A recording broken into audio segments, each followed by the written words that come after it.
से उसको सॉल्व करो। तो उसके बाद तब तक मैं बेसिक्स कराता हूँ। आप लोग जिनको समझ में अच्छे से आ गया है वो एक प्रॉब्लम को सॉल्व करेंगे। ठीक है, एक मैं सीरीज देता हूँ आपको, right? For example, I am sharing my screen, just give me a minute.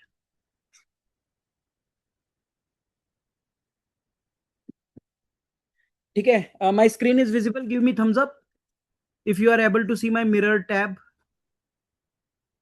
अभी जिन लोगों को समझ में अच्छे से आ गया है उनको मैं एक प्रॉब्लम दे रहा हूं, they try to just solve that problem. मैं अप्रोच बताऊंगा and solve it with recursion, right? So एक फंक्शन लिखना है, is power of 2 can be represented as power of 2,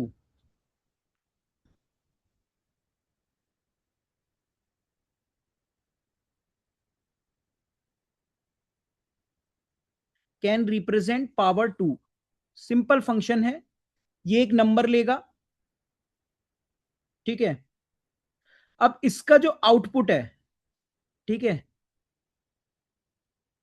ठीक है, इसका जो आउटपुट है वो आपको क्या रिटर्न करना है, ट्रू और false.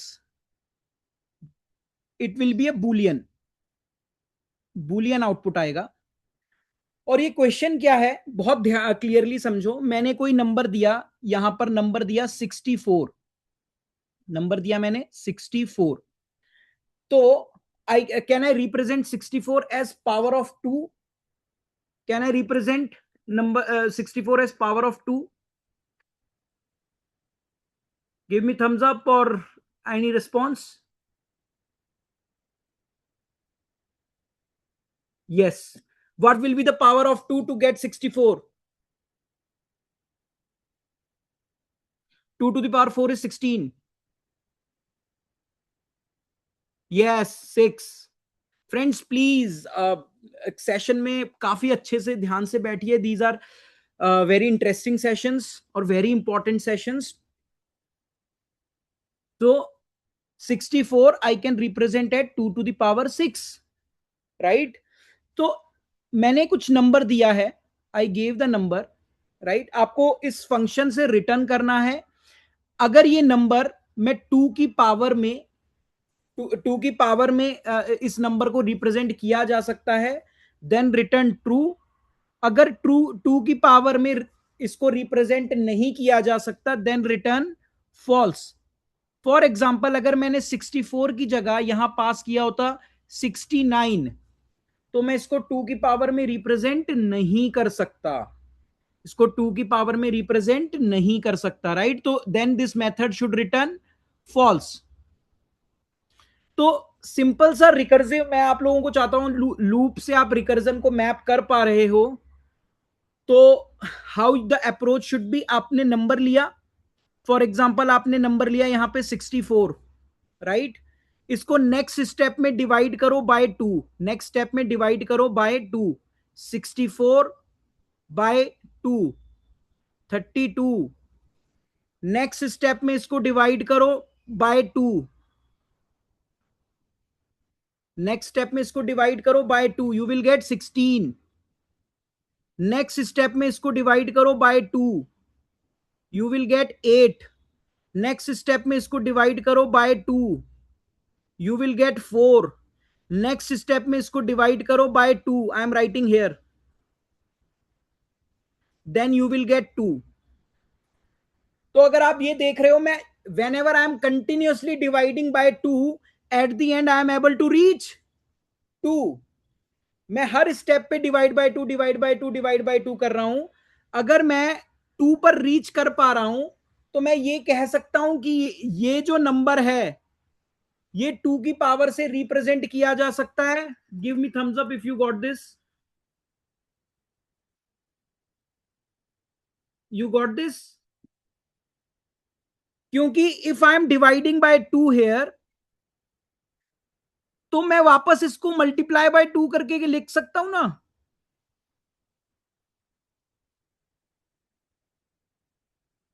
I will get 64 back. Similarly यहां पर मैं मल्टीप्लाई करूंगा 16 multiply by 2, I will get it back. तो अगर आप देखो इससे मैं 2, it is nothing but 2 into 2, it is nothing but 2 into 2 into 2, it is nothing but 2 into 2 into 2 into 2, then it is 2 into 2 into 2 into 2, then it is 6 times 2. Similar, I can get it with 2 into 2, I can get 4. With 4 into 2, I can get 8. With 8 into 2, I can get 16. With 16 into 2, I can get this. So 2 into 2 into I can represent 64 easily. Right? तो अगर आप note करो तो ये जो 2 है ये मेरी क्या हो गई? Base condition. रिकर्जन जो है वो टॉप टू बॉटम नहीं चलता है, ये कैसे चलता है? Bottom to up. राइट? अगर मैं फंक्शन में हर बार step by two divide by two कर रहा हूं और मैं 2 पे रीच कर गया और मैं ट्रू वहां से रिटर्न कर गया, तो मुझे मिल जाएगा divisible by this number can be represented as power of 2 और not? Any doubt, any confusion? Please give me thumbs up. Right? You got this problem? Question ये है कि आपको कोई नंबर दिया गया है, राइट, और आपको रिप्रेजेंट करना है कि आपको ट्रू फॉल्स रिटर्न करना है। प्लीज एआई या इंटरनेट का यूज ना कीजिए, अपना खुद से ब्रेन स्टॉर्मिंग करोगे तो समझ में आएगा। आपको कोई नंबर दिया गया है और आपको सिंपल सा लॉजिक ये है जो मैं आपको एक्सप्लेन कर रहा था कि 64 दिया है, हर स्टेप पे इसको डिवाइड बाय 2 करो, divide by 2 divide by 2 divide by 2 divide by 2 divide by 2। Base case हो गया ये 2। अगर आप डिवाइड बाय 2 हर मेथड कॉल में डिवाइड बाय 2, हर मेथड कॉल में डिवाइड बाय 2 कर रहे हो, बेस कंडीशन में 2 आ गया, रिटर्न ट्रू,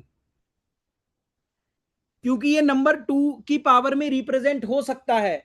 अगर आप इस बेस कंडीशन पर नहीं रीच कर पा रहे हो, right, then it will be a false, it will be false. तो इसमें आपके दो सिनेरियोज बनते हैं। क्या क्या? अगर आपने अगर ऑपरेटर्स की क्लास अटेंड करी होगी, तो अगर मैंने 64 मॉड्यूलो 2 किया तो रिमाइंडर मेरा आएगा 0। अगर मुझे किसी स्टेप में, ये स्टेप बाय स्टेप हम फंक्शन कॉल कर रहे हैं ना, कि स्टैक बन रहा है, कल हमने डिस्कस किया था कि कैसे स्टैक बन रहा है, ठीक है। अगर किसी स्टेप में मैंने कुछ कोई भी नंबर मॉड्यूलो 2 किया और मुझे 0 नहीं मिला, that means that number can't be divided by 2. In this case also your result should be false. अगर किसी केस में अगर आपको हर बार मॉड्यूलो भी चेक करना है, ये डिवाइड बाय टू ऑपरेशन से पहले आपको मॉड्यूलो करना पड़ेगा। मॉड्यूलो में चेक करना पड़ेगा whether is number divisible by 2 और नॉट। अगर नंबर आपका 2 से डिविजिबल नहीं है, देन आल्सो आपको फॉल्स रिटर्न करना पड़ेगा, क्योंकि नंबर अगर 2 से डिविजिबल नहीं है तो वो पावर ऑफ 2 में वैसे भी रिप्रेजेंट नहीं किया जा सकता। Everyone got this? Give me thumbs up if any confusion, any doubt, because then only I will understand कि आप लोग चीजों को समझ रहे हो। तो अब आप समझ गए लूप को रिकर्जन में कैसे डालना है, ठीक है। आपको नंबर दिया है, आप हर बार मेथड कॉल में divide by two divide by two divide by two कर रहे हो। जब भी डिवाइड बाय टू हो रहे हो, पहले ही चेक कर लो कि भैया इसका मॉड्यूलो 2 के साथ 0 है या नहीं है। मॉड्यूलो 2 के साथ 0 है तो 2 से जाएगा, वी आर गुड, हम एक्सपेक्ट कर सकते हैं कि ये पावर ऑफ 2 में बन सकता है। और मॉड्यूलो 2 0 नहीं आ रहा है, राइट, मॉड्यूलो 2 0 नहीं आ रहा है, तो ये 2 से डिविजिबल ही नहीं है। और 2 से डिविजिबल नहीं है, डिवाइड बाय 2 कोई पॉइंट डेसिमल में आंसर आएगा, तो हम वहीं के वहीं फॉल्स रिटर्न कर सकते हैं, ठीक है। मॉड्यूलो 2 होगा तो डिविजिबल बाय 2 है, तो हम डेफिनेटली इसको डिवाइड कर सकते हैं, डिवाइड करने में आंसर पॉइंट में नहीं आएगा, राइट। और अगर आपका मॉड्यूलो 2 0 नहीं आता है तो इसको 2 से डिवाइड नहीं किया जा सकता, तो आप you can easily return 0 from there. So please give me thumbs up if this is clear to everyone. So without कोई इंटरनेट वगैरह बिना देखे, क्योंकि मुझे शुभाशीष ने कल बोला था कि मैं तो क्वेश्चन अभी सुन ही रहा हूं और आंसर आ जा रहा है, तो प्लीज अवॉइड दैट. हो सकता है आप लोग इधर उधर से कहीं से सॉल्यूशन देख रहे हैं. सॉल्यूशन देखना गलत नहीं है, सॉल्यूशन जरूर देखो, बट पहले से अपनी ब्रेन स्टॉर्मिंग भी करो, एटलीस्ट उस डायरेक्शन में सोचो, उस डायरेक्शन में सोच के सॉल्व करने की कोशिश करो, तभी तो आपका दिमाग समझेगा उसे, तभी तो आप कोई नई प्रॉब्लम सॉल्व कर पाओगे. कल को इंडस्ट्री में जाओगे, वहां पे गूगल की प्रॉब्लम्स थोड़ी होंगी, वहां पे तो आपको खुद से प्रॉब्लम सॉल्व करनी है. तो अगर आप ब्रेन स्टॉर्मिंग शुरू से नहीं करोगे तो वहां पर भी आपको प्रॉब्लम सॉल्व करने में बहुत मुश्किल होगी. तो आपको अगर देखना है, देखना अभी कोई टेस्ट नहीं है, देखना है आपको, समझना है, आप गूगल करो, ये करो, बट इनिशियली खुद से स्ट्रगल करो, उसको सॉल्व करने की कोशिश करो. अभी ये वाली प्रॉब्लम अगर आपको क्लियर हो गई है, अगर आपको स्टेप्स क्लियर हो गए हैं, तो फटाफट से जिन लोगों को रिकर्जन क्लियर है कल की क्लास में, जिनको पता है लूप को रिकर्जन में कैसे बना सकते हैं, वो इसको सॉल्व करें. और सॉल्व करने के बाद आई थिंक ये प्रॉब्लम हमने उसमें भी डाली है आपके पोर्टल में, आप जाके उसको सॉल्व करो और फटाफट से सॉल्यूशन शेयर कर सकते हो. ठीक है, अब हम शुरू करते हैं थोड़ा सा. मैंने ये प्रॉब्लम इसलिए दी है ताकि जिनको आ गया है दे गेट एंगेज्ड. अब हम रिकर्जन को दोबारा से बेसिक्स रिवाइज करते हैं. ठीक है, तो मैं इसको मिटा देता हूं. अच्छा, मुझे वो लोग थम्स अप दें प्लीज जिनको, मैं ये नहीं कह रहा रिकर्जन समझ में आया है या रिकर्जन नहीं आया, इट्स फाइन. मुझे सिर्फ वो लोग थम्स अप दें जिनको एटलीस्ट, जिनको ना तो प्रॉब्लम समझ में आई, जिनको प्रॉब्लम ही समझ में नहीं आई, पहले वो लोग थम्स अप दें. इट्स ओके, मुझे कुछ ऐसा फील नहीं होगा कि आप क्लास में अटेंटिव है नहीं है, इट्स फाइन. अच्छा, 3 लोगों को प्रॉब्लम समझ में नहीं आई है, ठीक है, ठीक है, इट्स ओके, नो प्रॉब्लम. और जिनको समझ में नहीं आ रहा है, ये मत सोचो कि कुछ बहुत बड़ा नुकसान लॉस हो गया है. ठीक है, ये सारी चीजें आपकी ऑन कैंपस दोबारा से बेसिक से शुरू होगा तो आपको और ज्यादा समझ में आएगा, क्योंकि आप लोग हमारे क्लोज भी होंगे, तो हम साथ में बैठ के व्हाइट बोर्डिंग कर सकते हैं, पेपर पे बहुत सारी चीजें कर सकते हैं. अब मुझे वो लोग थम्स अप दो जिन्हें प्रॉब्लम्स अच्छे से समझ में आई है. ठीक है, वेरी गुड. अब वो लोग मुझे प्रॉब्लम दो, वो लोग मुझे थम्स अप दीजिए प्लीज जिन लोगों को अप्रोच समझ में आई है कि इसको कैसे सॉल्व करना है. अप्रोच समझ में आ गई. अब वो लोग मुझे थम्स अप दें जिनको ये पता है कि इसको इजीली रिकर्जन से सॉल्व किया जा सकता है. It's a very very easy recursion problem. आपको जस्ट कुछ नहीं करना है, बाय टू करना है और कुछ कंडीशंस चेक करनी है, फॉल्स ट्रू फॉल्स रिटर्न करना है. Very good. तो जिनको आ गया है वो प्लीज कंटिन्यू करें, और जिनको नहीं आया है बिल्कुल परेशान होने की जरूरत नहीं है. ठीक है, मतलब आप लोग, कई लोग यहाँ पे पहले से भी बेसिक्स ऑफ प्रोग्रामिंग जानते हैं, तो उनकी वजह से आप कॉम्प्लेक्स नहीं बनाना है. ठीक है, जब हम बेसिक से शुरू करेंगे तो धीरे धीरे आपका चीजें बिल्टअप होंगी. ठीक है, तो अभी हम आप लोग जिनको आ गया वो प्लीज सॉल्व द प्रॉब्लम, तब तक मैं कल का थोड़ा सा रिवाइज कर देता हूं. ठीक है, देखो रिकर्जन इज नथिंग बट, अच्छा मुझे वो लोग थम्स अप दें, वो लोग मुझे थम्स अप दें, ठीक है, जो जिनको रिकर्जन समझ में नहीं आया है. Please be clear, right, so that मुझे ऑडियंस का पता चलेगा कि कहां क्या दिक्कत है. मुझे वो लोग थम्स अप दें जिनको रिकर्जन तो समझ में नहीं आया ढंग से, लेकिन फंक्शनल प्रोग्रामिंग पता है, फंक्शनल प्रोग्रामिंग पता चल गई है कि फंक्शंस कैसे कॉल होते हैं, फंक्शंस का क्या काम है, और लूप, और लूप जो है वो भी उन्हें समझ में आ गया है. ठीक है, तो मैं ये मान के चल रहा हूं जो लोग थम्स अप दे रहे हैं उनको फंक्शन समझ में आया है, उनको लूप समझ में आया है, but they are still struggling to understand recursion, right. ठीक है, ठीक है, इट्स फाइन, इट्स फाइन.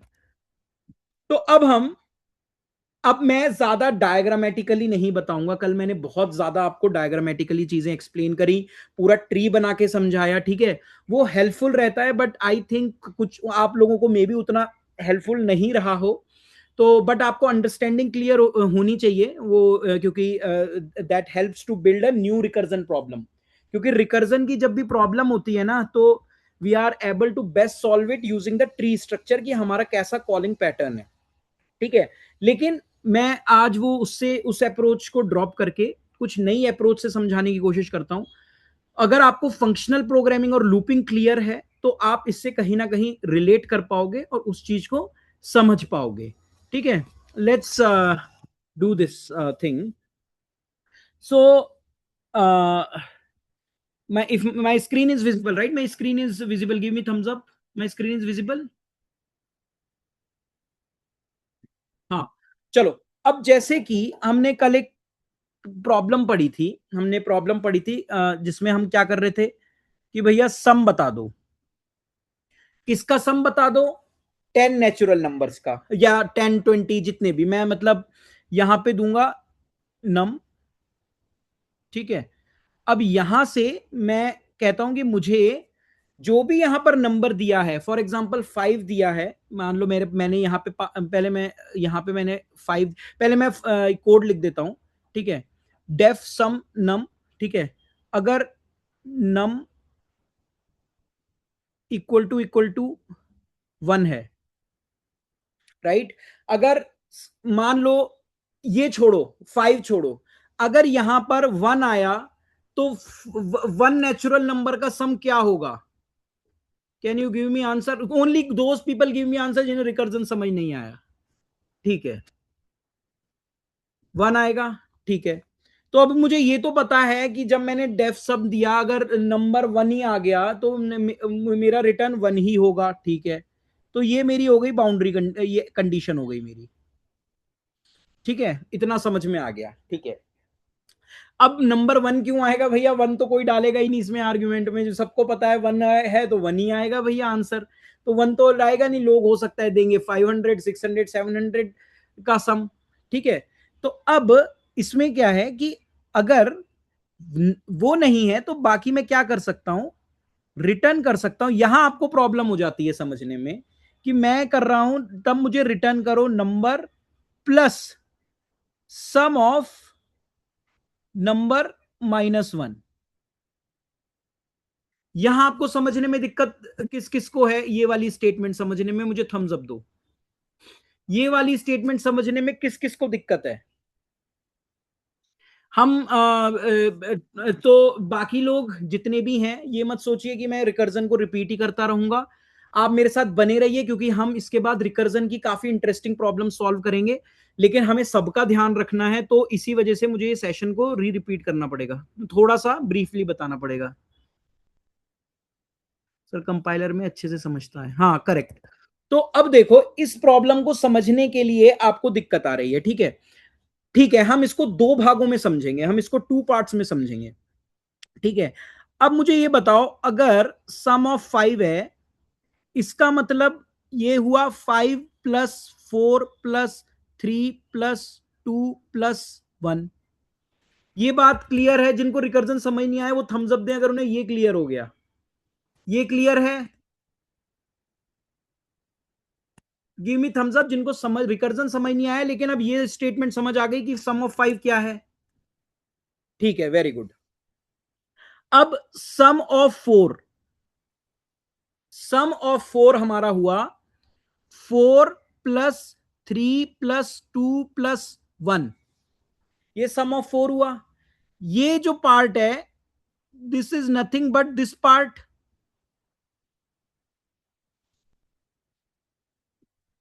समझ में आ गया? This is nothing but this part, okay. तो सम ऑफ 5 को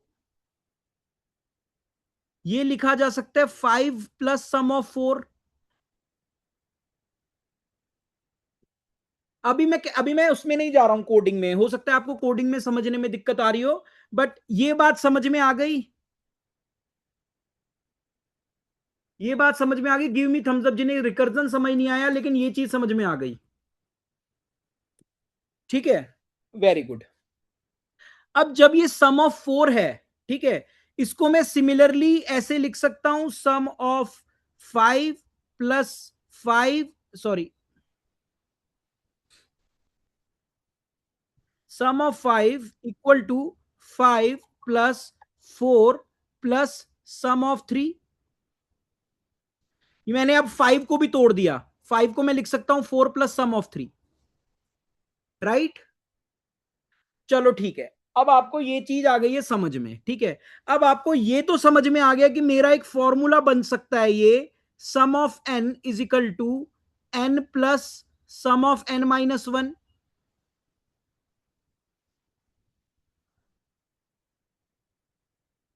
ये मेरा फॉर्मूला बन सकता है, नहीं बन सकता?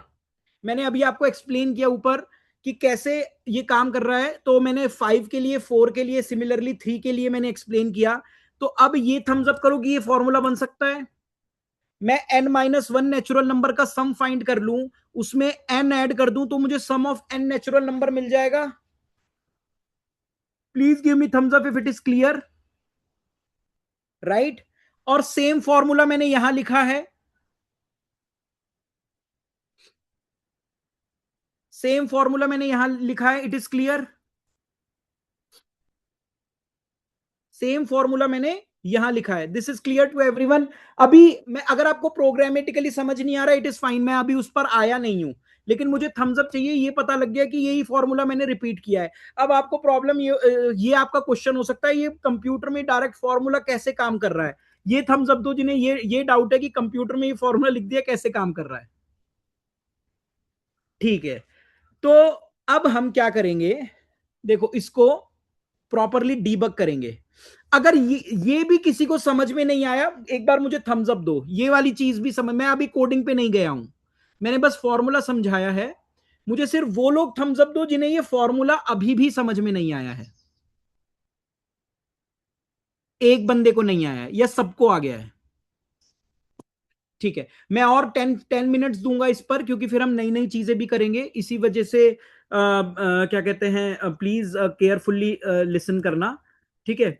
अभी देखो ये कैसे काम करेगा, ठीक है। अभी मैं इसको मिटा देता हूं, ये फॉर्मूला आपको क्लियर हो गया है, ठीक है।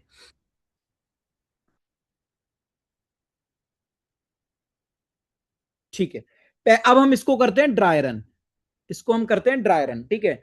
अभी मैंने क्या किया है, मान लो इसको मैं पहले दूसरे तरीके से लिख देता हूं, या फिर पहले मैं इसको ड्राई रन करके बताने की बजाय इसको मैं थोड़ा सा ट्वीक कर देता हूं, ट्वीक। यहां पर मैं एक और लिख देता हूं, डेफ ऑफ सम, सेम चीज लिख रहा हूं मैं, def of sum num, same चीज, एग्जैक्टली सेम चीज कॉपी कर रहा हूं।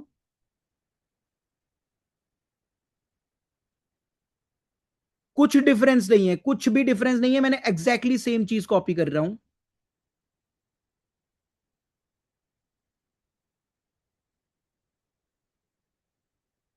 ठीक है, सेम चीज मैंने यहां कॉपी कर दी, बस मैंने फंक्शन का नाम चेंज कर दिया सम वन। अब मैं सेम चीज मैंने, अब कहोगे मैंने फंक्शन का नाम क्यों चेंज किया, अगर अगर मैं सेम नाम के दो फंक्शन बना दूंगा तो कंपाइलेशन एरर आ जाएगी। मैं सेम नाम भी रख सकता था क्योंकि उसकी कॉपी है, लेकिन मैं मजबूर हूं। क्यों मजबूर हूं? क्योंकि वो मुझे कंप्यूटर अलाउ नहीं करता, क्योंकि कंप्यूटर खुद कंफ्यूज हो जाएगा कि भाई, मुझे जब मैं सम कॉल करूंगा, भैया यहां तो दो सम नजर आ रहे हैं, किसको कॉल करना है? तो मुझे भले ही वो कॉपी है, मुझे नाम चेंज करने पे मैं मजबूर हूं। मैं एक और सेम कॉपी बना देता हूं,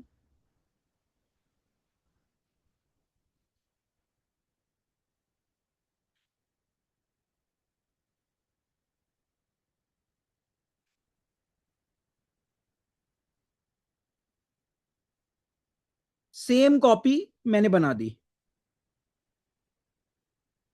तो मैंने यहां से सम, यहां पे वन नाम रखा है तो मैंने यहां पे दे दिया वन, कॉलिंग फंक्शन में वन। यहां पे मैंने, यहां पे इसका नाम टू लिखा है तो यहां पे मैंने रख दिया टू, और मैंने एग्जैक्टली सेम ही चीज यहां कॉपी कर दी है। नम प्लस, आप कुछ भी लिख लो, सम नम माइनस वन, सम थ्री, ऐसे ऐसे चलता जाएगा, ठीक है। अब एक चीज नोट करो, यहां पे मैंने तीन कॉपी क्यों बनाई है, एग्जैक्टली सेम है, कॉपी बनाने की जरूरत नहीं है, यही रिकर्जन है। लेकिन अल्टीमेटली कंप्यूटर में ऐसे ही फंक्शन की कॉपीज बनती जाती हैं जब कॉल होता है, ठीक है। कंप्यूटर में मैंने कल बताया था, एक्चुअल में ऐसी कॉपीज बन रही है, लेकिन मैं ये कॉपीज समझाने के पर्पज से बना रहा हूं, हमें कॉपीज बनाने की जरूरत नहीं है, अननेसेसरी इतना लिखने की जरूरत नहीं है। कंप्यूटर को एलोकेट करने दो मेमोरी फंक्शंस के लिए, लेकिन मुझे करने की जरूरत नहीं है। अब मैं यहां पे कॉल करता हूं कि मुझे तीन नेचुरल नंबर का सम दो। तीन नेचुरल नंबर का सम क्या हुआ? 1 + 2 + 3, राइट? तो everyone following up with me, give me thumbs up. Following up with me? Okay. अब मैंने यहां पे 3 पास किया, इस मेथड को कॉल किया। अभी मैंने ना 1 को कॉल किया ना 2 को कॉल किया, एग्जैक्टली सेम है। मैं सेम भी नाम रख सकता था, लेकिन मैं नहीं रख सकता क्योंकि कंप्यूटर अलाउ नहीं करेगा। अभी मैंने सम 3 को कॉल किया, यहां पे मेरा 3 चला गया। नम इक्वल टू 1, कंडीशन हो गई फॉल्स। ये ट्रू कब होगी? जब नम होगा 1। ठीक है, अब ये वाली स्टेटमेंट एग्जीक्यूट होगी। रिटर्न को भूल जाओ, रिटर्न तब तक नहीं हो सकता जब तक ये मेरा कैलकुलेट नहीं होगा, ये मेथड एग्जीक्यूट नहीं होगा। ठीक है, तो कहेगा भैया अभी रिटर्न, अभी इसे कहो रुक जाओ, अभी कुछ नहीं करना है, पहले इसका रिजल्ट तो ले लूं। अब इसका रिजल्ट लेने के लिए ये वाली मेथड कॉल होगी। अब जब ये वाली मेथड कॉल होगी, यहां पर था 3, यहां 3 - 1 2, इसके पास आ गया 2। अब नम इक्वल टू 1, ये कंडीशन हो गई फॉल्स। 2 इक्वल टू 1, ये ऐसा नहीं हो सकता, ये कंडीशन हो गई फॉल्स। अब इस पे गया, अब इसने कहा सम टू नम -1, एग्जैक्टली कॉपी ही है, देखो कॉपी ही है। अब ये नम -1 क्या हुआ? यहां पे 1 आया, यहां पे 2 आया था। 2 - 1 1, अब इसमें चला गया सम ऑफ 2 में, यहां मुझे नम मिला 1 इस वाले थर्ड मेथड में, क्योंकि मैंने इस वाले मेथड से ये कॉल किया और इस वाले मेथड के अंदर से मैंने ये कॉल किया। ठीक है, अब जब इसने सम टू नम -1 कॉल किया, इस वाले मेथड को कॉल किया, तो यहां पे मुझे क्या मिला? 1। मैंने पास किया था 3, इसने इस वाले मेथड को कॉल किया 3 - 1 2 के साथ, इसको मिला 2। इसने इस वाले मेथड को यहां पर कॉल किया विद 2 - 1 1, अब यहां पे मिल गया इसको 1। तो रिटर्न 1, ये कंडीशन हो गई ट्रू। 1 इक्वल टू 1, ये कंडीशन हो गई ट्रू। तो यहां से क्या रिटर्न होगा? 1। तो ये सम टू नम -1, ये यहां से कॉल हुआ था ना, अब ये यहां पे 1 जब रिटर्न हुआ, तो यहां पे मैं 1 रिप्लेस कर सकता हूं। ये समझ में आ गया सबको? गिव मी थम्स अप, ये समझ में आया तो। सिंपल सा है। यहां ये सम 3 के लिए कॉल किया था, यहां 3 हुआ, यहां सम 1 कॉल हुआ, सम 1 ये है, लेकिन सम 1 3 के लिए कॉल नहीं हुआ, 3 - 1 के लिए कॉल हुआ। अब सम 1 के अंदर मैंने सम 2 कॉल किया था, अब ये 2 - 1 से के लिए कॉल किया था, तो 2 - 1 यहां से 1 आया, ये कंडीशन हो गई ट्रू, तो रिटर्न 1, यहां पे 1 आया। अब यहां पर जो नंबर है वो क्या गया था? 2। 3 से यहां गया था, यहां से 3 गया था, 3 से इस पे 2 आया था, तो ये था 2। अल्टीमेटली ये हो गया 2 + 1, क्योंकि यहां पर नंबर है 2। तो रिटर्न 2 + 1, अब मुझे दोनों नंबर मिल चुके हैं, ये नम तो मुझे यहीं से मिला था और 1 मेरा रिटर्न हुआ है, तो रिटर्न 3। अब ये रिटर्न 3 फंक्शन लेवल प्रोग्रामिंग में ये वाला रिटर्न कहां जाएगा? यहां जाएगा, क्योंकि ये यहां से कॉल हुआ था। तो यहां पे मुझे 2 + 1 3, 2 + 1 3 यहां रिटर्न हुआ है, और ये वाला नम क्या है? 3। तो 3 + 3, ये वाला नंबर 3 है, तो 3 + 3 क्या हो गया? 6। तो अगर आप देखो, यहां से 1 रिटर्न हुआ था, यहां से 1 + 2 रिटर्न हुआ था, और ये 1 + 2 यहां रिटर्न हुआ था, यहां पर 3 था, तो 1 + 2 + 3 = 6, यहां से क्या रिटर्न होगा? 6। अब ये क्लियर हुआ सबको? गिव मी थम्स अप अगर ये आपको क्लियर हुआ। अभी भी कोई है जिसको ये चीज क्लियर नहीं हुई? It's a simple functional programming, recursion पे तो मैं गया ही नहीं हूं। सिंपल फंक्शन, फंक्शन कॉल हुआ, 3 कॉल हुआ, 3 से सम ऑफ 1 में मैंने सेम कॉपी कॉल करी 2 नंबर के साथ, फिर मैंने सेम कॉल कॉपी करी 1 के साथ, 1 ये टर्मिनेटिंग कंडीशन रीच हो गई, 1 = 1, तो यहां 1 हुआ, यहां पे नम 2 था, तो 1 + 2 3 गया, ये 3 यहां रिटर्न हुआ। सिंपल फंक्शन रिटर्न होता है ना, वैसे ही 3 हुआ, यहां पर नम 3 था, तो 3 + 3 6। अल्टीमेटली अगर आप देखो तो यहां पर 1, यहां पर 1 + 2, क्योंकि यहां पर नंबर 2 है, तो 1 यहां रिटर्न हुआ था, 1+2, ये 1+2 यहां गया है, 1+2 और ये नंबर 3+3, तो अल्टीमेटली 1+2+3 ही तो हो रहा है। This is clear. अब जब ये हो रहा है 1+2+3, तो मुझे sum of natural number, sum of number मिल जाएगा। अब मैं कॉपी ना बनाकर यही चीज में मैं सब मिटा देता हूं। एक्चुअल में कंप्यूटर कॉपी ही बनाएगा, स्टैक ही बनाएगा, बट मैं क्यों बनाऊं? मुझे तो, मेरा तो लिखना आसान हो गया, कंप्यूटर को बनाने दो कॉपी। मैं तो लिखना आसान करूंगा ना अपना, मैं डायरेक्टली ये कर देता हूं। ये चीज अल्टीमेटली कॉपी ही तो कॉल कर रहा है, ये चीज अल्टीमेटली कॉपी ही तो कॉल कर रहा है। चाहे मैं इसको अलग अलग फॉर्म में बार बार कॉपी कर दूं, यहां पे सेम चीज कॉपी कर दूं, यहां पे सेम चीज कॉपी करके कॉल कर दूं, या मैं डायरेक्टली ऐसे कॉपी कर दूं, डायरेक्टली ही कॉल कर दूं, क्योंकि सेम कॉल किया डायरेक्टली, यही कॉपी तो यहां बनेगी और कॉल होगी। ये चीज क्लियर है सबको?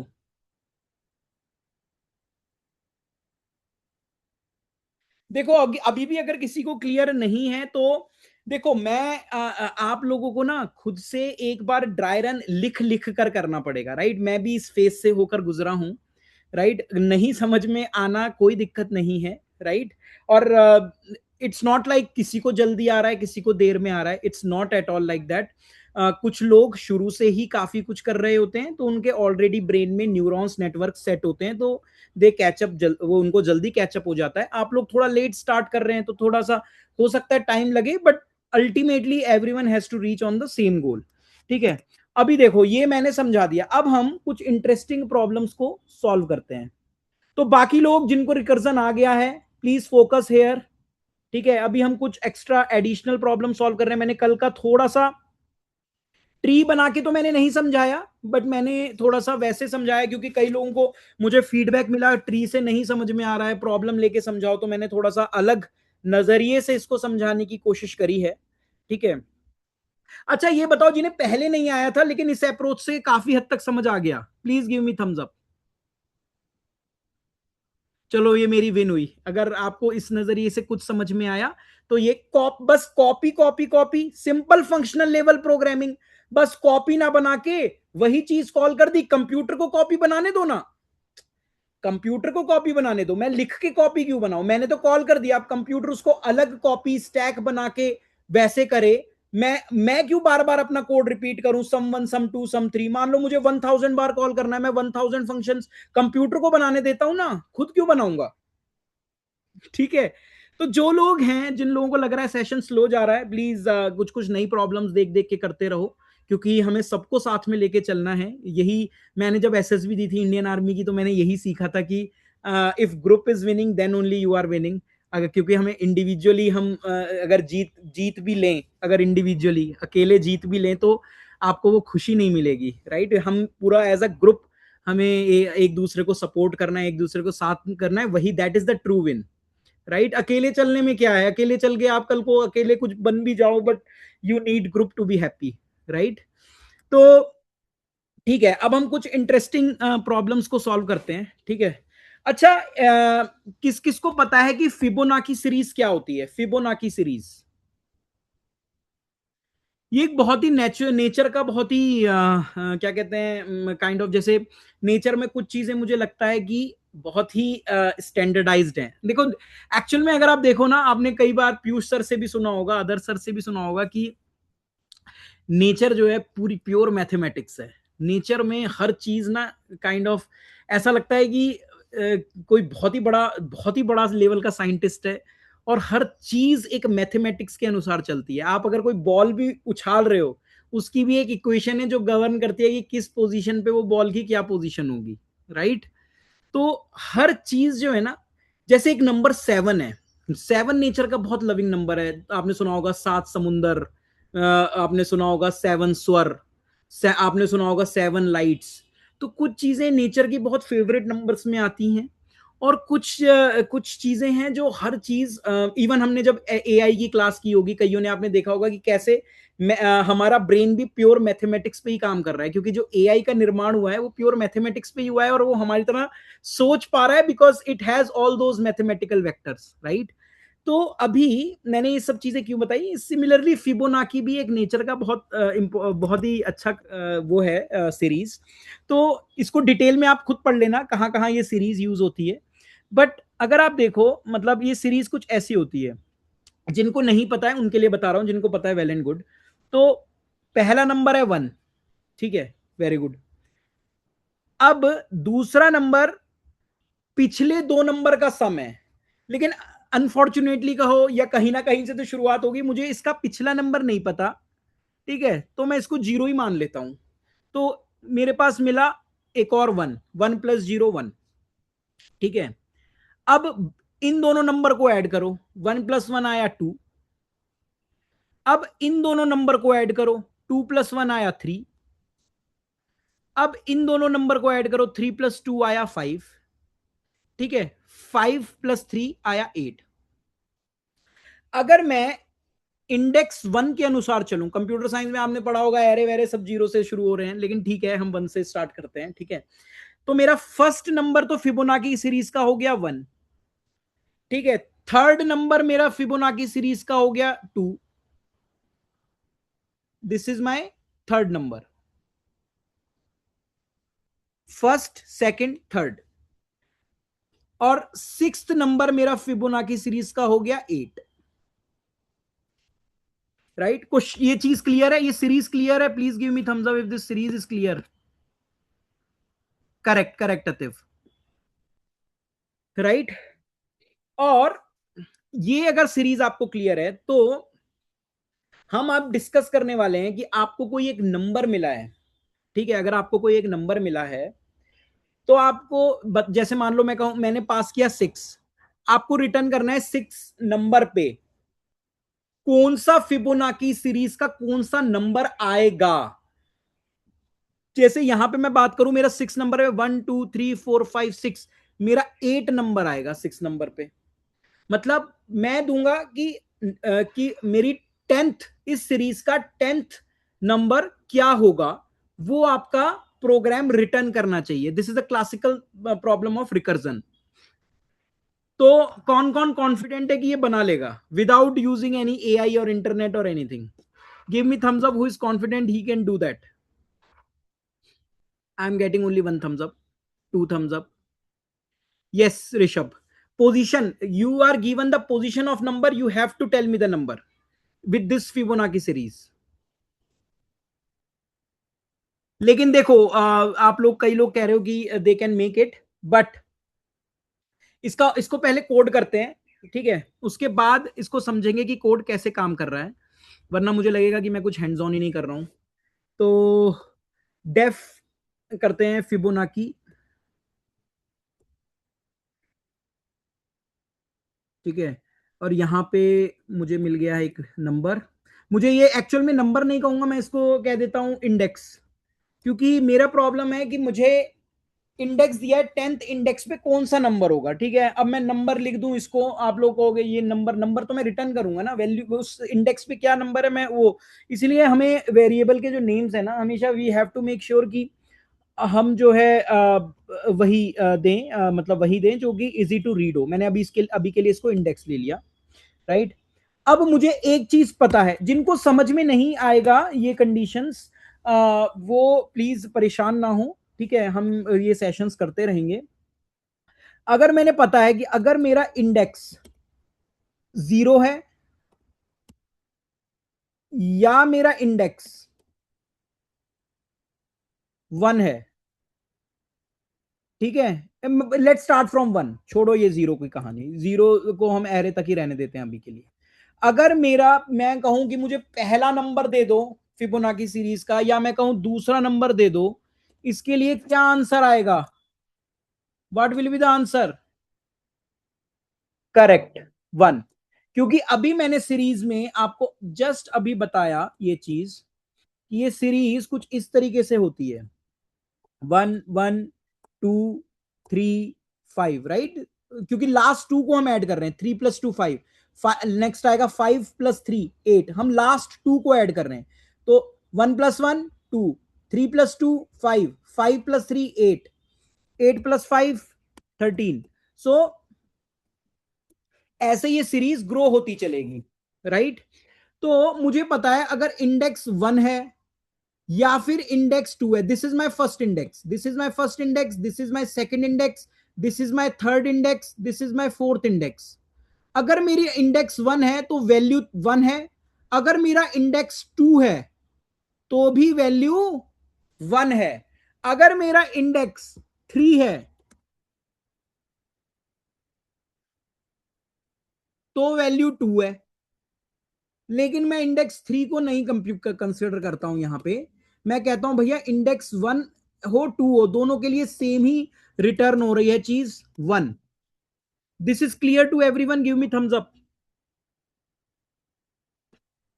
give me thumbs up who are getting this. So I am returning here value, this is not index, लेकिन coincidentally luckily वन इंडेक्स 1 पे भी वैल्यू 1 ही है, I am returning value here. Index 2 पे भी वैल्यू 1 ही है, तो इंडेक्स 1 हो index 2 हो, जो एलिमेंट की जो उस इंडेक्स पे वैल्यू है वो 1 ही है। तो इंडेक्स अगर मेरा यहां पे इंडेक्स 1 आया तो भी वैल्यू 1 है, अगर मेरा यहां पे इंडेक्स 2 आया तो भी वैल्यू 1 है। This is clear to everyone? अब आती है एक ऐसी लाइन जो कईयों को अनकंफर्टेबल बना देगी, बिकॉज हम रिकर्जन यूज करने वाले हैं सिमिलरली सम वाले फॉर्मूले से। लेकिन घबराने की कोई बात नहीं है, मैं उसको थोड़ा सा अच्छे से समझाऊंगा, ठीक है। अब मैं यहां पर रिटर्न करता हूं, ठीक है, सेम मेथड, ठीक है। अब ये सम है, ठीक है, सम है, मतलब इंडेक्स -1 प्लस फिबोनाकी इंडेक्स -2। मतलब अगर मेरा यहां पर मान लो मैंने दिया है index 4, index 4 is nothing but Fibonacci में ये मुझे फिबोनाकी वो वैल्यू बता रहा है, ये मुझे क्या रिटर्न कर रहा है, उस इंडेक्स पे क्या वैल्यू है। तो मैंने कहा कि अगर मुझे 4 मिल जाए तो मुझे जो थर्ड इंडेक्स पे जो वैल्यू है वो और जो सेकंड इंडेक्स पे वैल्यू है वो, उन दोनों को सम कर दूं तो मुझे फोर्थ इंडेक्स की वैल्यू मिल जाएगी। This is clear to everyone? Give me thumbs up.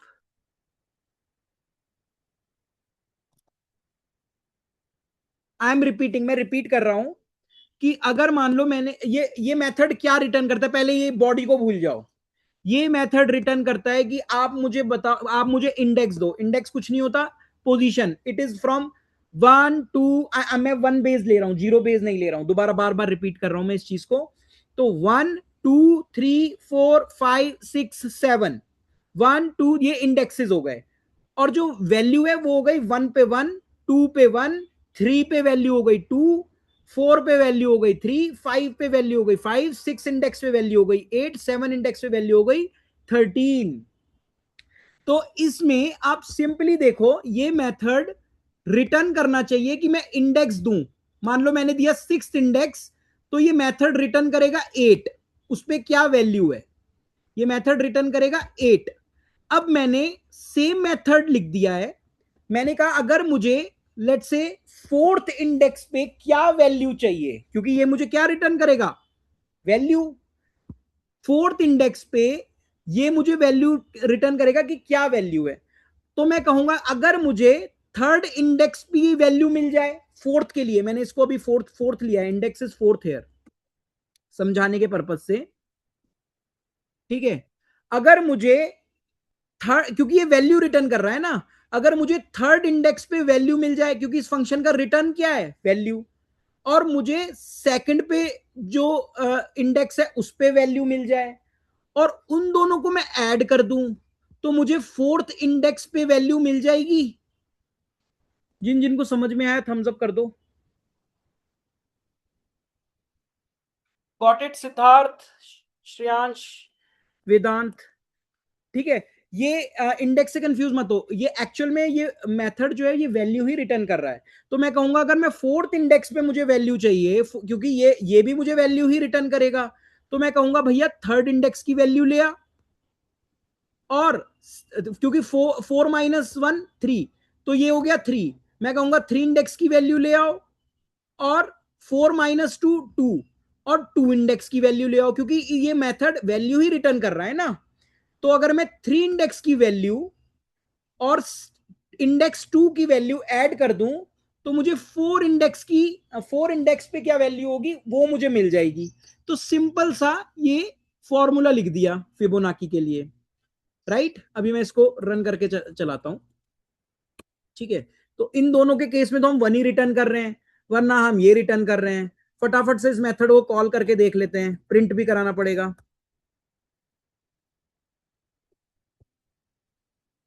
Index 6 दे देता हूं, 6 के लिए हमने देखा था वैल्यू 8 आई थी, राइट।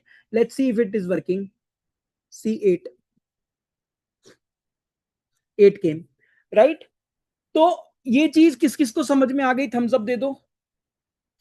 अगर नहीं भी आई है तो हम अच्छे से दोबारा से इसको देखेंगे, ठीक है। तो ये जो फिबोनाकी सीरीज है, ठीक है, इसमें मुझे वैल्यू रिटर्न करनी है। तो फोर्थ इंडेक्स पे जो वैल्यू है दैट इज नथिंग बट, मुझे थर्ड इंडेक्स की वैल्यू दे दो, सेकंड इंडेक्स की वैल्यू दे दो, दोनों को मैं ऐड कर दूंगा तो मुझे फोर्थ इंडेक्स की वैल्यू मिल जाएगी। कितना कमाल का फॉर, मतलब अगर आप देखो, अगर आपको रिकर्जन समझ में नहीं आया तो भी कोई बात नहीं, लेकिन आप इस फॉर्मूले से एग्री जरूर करेंगे। ये कैसे काम कर रहा है वो समझ में अगर नहीं भी आया है किसी को, हम इसको डिटेल में पढ़ेंगे, लेकिन इस फॉर्मूले से जो जो एग्री कर रहा है वो थम्स अप बनाओ। Give me thumbs up, at least ये फॉर्मूला तो क्लियर हो गया ना। रिकर्जन क्लियर जिनको नहीं हुआ पूरी तरह इट्स फाइन, लेकिन ये फॉर्मूला क्लियर हो गया कि मुझे अगर फोर्थ इंडेक्स की वैल्यू चाहिए, ये मेथड वैल्यू रिटर्न करता है तो ये भी वैल्यू ही रिटर्न करेगा, नॉट इंडेक्स। तो मुझे फोर्थ इंडेक्स की वैल्यू चाहिए तो मुझे भैया थर्ड इंडेक्स की वैल्यू ले आओ, सेकंड इंडेक्स की वैल्यू ले आओ। देखो 1 2 3 4, फोर्थ इंडेक्स की वैल्यू चाहिए तो थर्ड इंडेक्स की वैल्यू ले आओ 2, सेकंड इंडेक्स की वैल्यू ले आओ 1, और इन दोनों को मैंने प्लस किया 2 + 1 3, तो मुझे फोर्थ इंडेक्स की वैल्यू मिल जाएगी 3। यहां पे देख लो 4 मैं डालूंगा, ये मिल जाएगा 3, आ गया 3, ठीक है। अब ये रिकर्जन का एक बार ट्री देख लेते हैं उन लोगों के लिए जिनको ये समझना थोड़ा सा मुश्किल लग रहा है। मैं एक बार से फिर से, मेरी स्क्रीन तो कंटिन्यूअसली शेयर्ड है ना? Can you give me thumbs up if my screen is continuously shared, right. तो अब ये रिकर्जन का ट्री देख लेते हैं, ठीक है। Give me a minute. देखो अब मैं एक सिंपल सा लेता हूं, ठीक है। फिबोनाकी का मैं कैलकुलेशन करता हूं, फिबोनाकी ऑफ।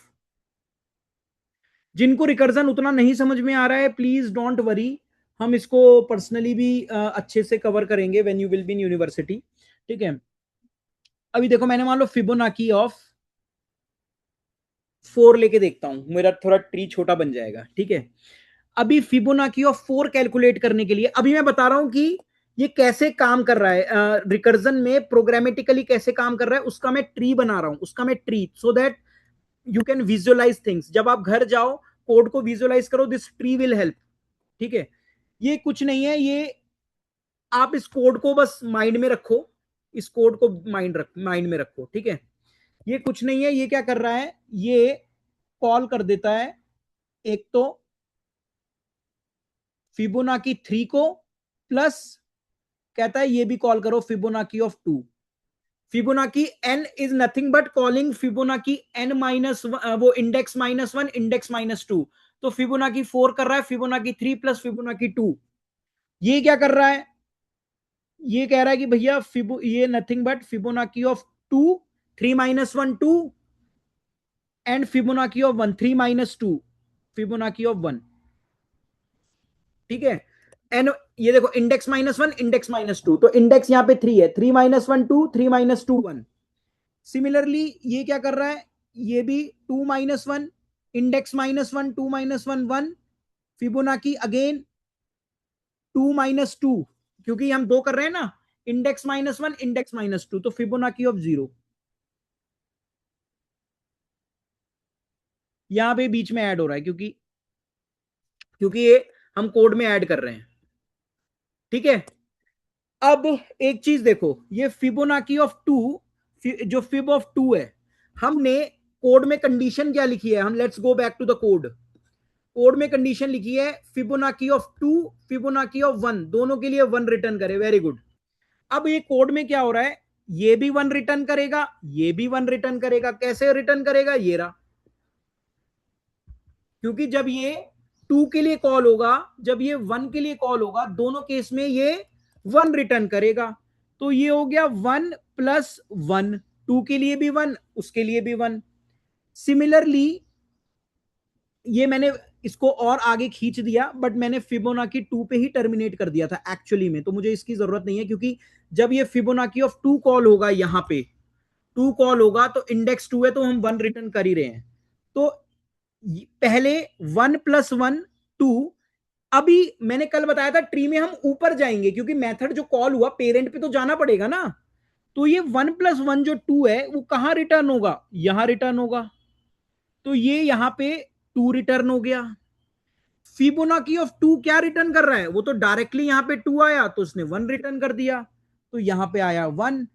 तो ये क्या हो गया, 2 प्लस 1 इक्वल टू 3।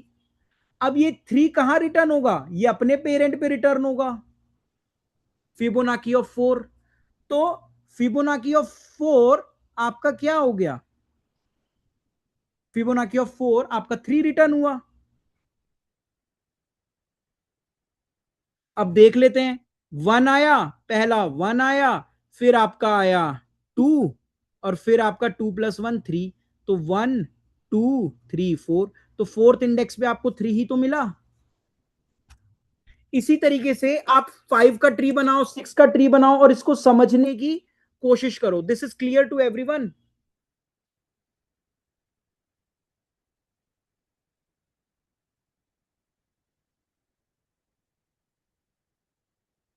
सो देखो, मैंने जो आपको ट्री बनाया है, ट्री बताया है, ये ट्री जो है ये आपकी बहुत हेल्प करेगा। मैं ट्री खाली इसलिए ही नहीं बना रहा हूं कि आपको समझाने के पर्पज से, ठीक है।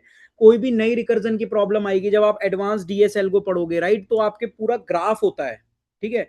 मान लो आप कल को ग्राफ्स पढ़ो, ट्रीज पढ़ो, they are also kind of graph. तो आप जब उसको ट्री बना के एनालाइज करते हो ना, तो आप रिकर्जन कोड बहुत आसानी से लिख सकते हो। बहुत बहुत सारे केसेस में जो हम रिकर्जन पढ़ रहे हैं, राइट, बहुत सारे केसेस में जो भी हमने रिकर्जन, बहुत सारे केसेस में जितना भी हमने अभी तक पढ़ा है, आप देखो मैं सिंपल फॉर्मूला लिख रहा हूं और आंसर आ रहा है, ठीक है। लेकिन ये डीपली सोचना पड़ेगा ट्री बना के कि आंसर क्यों आ रहा है, ये फॉर्मूला है, ये तो मैं, बट कंप्यूटर कैसे काम कर रहा है, कंप्यूटर इस फॉर्मूले को कैसे इनग्रिंड करके सही आंसर दे रहा है, वो आपको पता चलेगा ट्री बना के। क्योंकि हर प्रोग्राम, हर, मैं वो जो फिब, इस जैसे इस केस में जो मैंने फिब लिया है, that is actually a method call, और वो सम कर रहा है और ऐसे ऐसे रिटर्न करके मैं आपको बता रहा हूं। लेकिन ये विजुअलाइज आप तब करना जब आप आफ्टर दिस क्लास आप इन जो भी हम कोड लिख रहे हैं, राइट, इसको लिखकर, अगर आपको ऐसे डायरेक्टली समझ में नहीं आ रहा है तो इसकी 3-4 कॉपी बनाओ, सिंपल मैथमेटिकल जो मैंने बताया था फंक्शनल लेवल प्रोग्रामिंग करो, या इसको 1 बना दो, 2 बना दो, ऐसे करके एनालाइज कर लो। तो आपको धीरे धीरे समझ में आएगा कि मेमोरी में तो ये कॉपीज ही बन रही हैं, बट हम कॉपी नहीं बना रहे हैं, क्योंकि हम इतना ज्यादा नहीं लिखना चाहते हैं। हम क्यों लिखेंगे, कल को ये मैं 1000 वक्त भी करने लगा तो मुझे दिक्कत होगी ना, 1000 कॉपीज थोड़ी बनाने बैठूंगा, ठीक है। This is clear to everyone. So अच्छा, ये मुझे एक बार थम्स अप दो, उन बच्चों से मैं थम्स अप चाहता हूं। अदर्स, आप सिर्फ वही बच्चे थम्स अप देंगे, सिर्फ वही बच्चे जिन्हें कल रिकर्जन समझ में नहीं आया था, लेकिन आज, मैं ये नहीं कह रहा 100% समझ में आ गया, लेकिन आज काफी हद तक समझ में आ गया। और मैं उन बच्चों को यही कहूंगा, ठीक है, मैं सिर्फ यही गाइड करूंगा कि अगर आपको काफी हद तक भी समझ में आ गया है ना 2 क्लासों में, तो वो बहुत बड़ी बात है, क्योंकि रिकर्जन को, recursion is not about programming. Program code से क्या समझ में आ रहा है रिकर्जन, ठीक है। आप लूप लिखते हो, आप कुछ कंडीशनल स्टेटमेंट लिखते हो। हम सॉफ्टवेयर इंजीनियरिंग में एक बहुत इंपॉर्टेंट चीज बोलते हैं, हम सॉफ्टवेयर इंजीनियरिंग में बहुत इंपॉर्टेंट चीज बोलते हैं हम, कि code is the best documentation. Code is the best documentation, क्योंकि आप जब कल को इंडस्ट्री में जाओगे, राइट, तो आप देखोगे कि पूरा इतना बड़ा कोड, एक एक 2-2 GB की तो बाइनरीज हैं, ठीक है, इतना बड़ा बड़ा कोड बेस है, राइट। तो हर कोड का एक डॉक्यूमेंटेशन मेंटेन करते हैं इंडस्ट्री में, कि जैसे कोई फीचर है उसका टीडी अलग होता है, टेक्निकल डॉक्यूमेंट अलग होता है, उसका प्रोडक्ट डॉक्यूमेंट अलग होता है। प्रोडक्ट डॉक्यूमेंट बताता है फीचर क्या काम करता है, टेक्निकल डॉक्यूमेंट बताएगा इसका आर्किटेक्चर डिजाइन वगैरह क्या रहता है। फिर एक होता है जो थोड़ा ब्रीफली कोड वाइज बताता है, कोड में कमेंट्स बताते हैं कि ये कोड कैसे काम करता है। तो जनरली हम लोग क्या कहते हैं यार, क्योंकि कमेंट्स तो आउटडेटेड हो जाते हैं, कल को मैंने कोई मेथड लिखा उस पर कमेंट डाल दिया कि ये ऐसे काम करता है, ये मेथड ये इनपुट लेगा ये आउटपुट लेगा, और बड़ा सा कोई 10,000 लाइन का कोड है। मतलब मैंने लिटरली जब मैंने पेपैल में इनिशियली काम किया था तो एक मेथड 10,000 लाइन का भी था। वो रिकमेंडेड नहीं है, बट किसी ने 1999 2000 में लिख दिया होगा वो कोड। ठीक है, तो लेकिन क्या है कि वो उस कोड पे कई लोग काम कर रहे हैं। ठीक है, तो वो जो कमेंट्स लिखे रहते हैं वो एक टाइम के बाद वो डजंट मेक सेंस। ठीक है, वो उसमें सेंस ही नहीं बनती, क्योंकि कई सारे लोग काम कर रहे हैं। कोई तो है जो जिम्मेदार बंदा है जो कोड में कमेंट डाल देगा। ठीक है, कोई है जो कहेगा भैया मेरा काम हो जाए बस, बाकी देख लूंगा बाद में चीजें, और वो पूरा कोड लिख देगा, पुश भी कर देगा, कोई कमेंट नहीं कुछ नहीं। तो अब यहाँ पे दो प्रॉब्लम आती हैं। ठीक है, मैं थोड़ा सा आप लोगों को बता रहा हूँ, दो प्रॉब्लम आती है। या तो मैं उस कमेंट पे रिलाई करूँ जो लिखा हुआ है, लेकिन वो आउटडेटेड भी हो सकता है, क्योंकि उसको फंक्शन पे कितने लोगों ने पास्ट में काम किया होगा और उन्होंने कमेंट नहीं डाला ना, उसने उन्होंने कमेंट अपडेट किया। राइट, तो या तो मैं कमेंट पे भरोसा कर लूं, या फिर यहां पे प्रॉब्लम है, अगर मैंने कमेंट पे भरोसा कर लिया और उसके बेस पे मैंने उस मेथड का रिटर्न टाइप जज कर लिया, तो मैं फंस सकता हूं, कोई ना कोई इशू या कोई ना कोई बग आ सकता है। राइट, इसीलिए हम सॉफ्टवेयर इंजीनियरिंग में एक लाइन बोलते हैं कि code is the biggest documentation. आप कोड को अगर ड्राई रन करके देखोगे, उससे बड़ा डॉक्यूमेंटेशन कुछ नहीं है। किसी ने पुराना कोई डॉक्यूमेंट लिखा हो, लेकिन अब का कोड कुछ और कह रहा है, डॉक्यूमेंट कुछ और कह रहा है, वो तो आउटडेट हो गया ना। तो कोड को जो आप समझोगे that is the biggest documentation, क्योंकि चीजें उसी के अनुसार ही चल रही हैं जो आप कोड देख रहे हो। जो आप लेटेस्ट कोड देख रहे हो जो प्रोडक्शन में डिप्लॉयड है, चीजें उसी के अनुसार चल रही हैं, फीचर उसी के अनुसार चल रहा है, क्योंकि हिट तो वही बाइनरी हो रही है, फिट तो वही कोड हो रहा है। लेकिन ये चीजें रिकर्जन में नहीं लागू होते, क्योंकि मैं मैथमेटिक मैंने मैथमेटिकल फॉर्मूला लिखा, अब वो कहेगा कैसे घूम गया क्या हो गया। ठीक है, वो मैं समझ सकता हूं पेन की, यार ये क्या हो रहा है। इसीलिए इसको विजुअलाइज करना, मतलब एक तो है आप कोड को स्टेप बाय स्टेप समझ रहे हो, लेकिन रिकर्जन को एक्चुअली में विजुअलाइज करने से ज्यादा समझ में आता है। यहां पे हम और चीजों की तरह one one one one one line by line नहीं चल रहे हैं, यहां पर आपको विजुअलाइजेशन पावर का ज्यादा इस्तेमाल करना पड़ेगा। अगर अब आपको दिक्कत आ रही है, थोड़ा थोड़ा खुद से विजुअलाइज करो, मेथड्स बना बना के देखो, खुद से करो, तो आपको ज्यादा समझ में आएगा। मैं जितना समझा रहा हूं, मैं तो एक तरीके से आपको ड्राइवर सीट पे बिठा सकता हूं। You have to take it forward. ठीक है, चीजें क्लास इंटरेस्टिंग लग रही है, सबको चीजें समझ आ रही हैं, give me thumbs up. Shubham, मैं पुणे पुणे कैंपस। चलो अब हम एक बहुत ही इंटरेस्टिंग प्रॉब्लम सॉल्व करते हैं, काफी बातें हो गई। अब हम बहुत इंटरेस्टिंग प्रॉब्लम सॉल्व करते हैं। ये प्रॉब्लम जो है, ये मुझसे पूछी गई थी।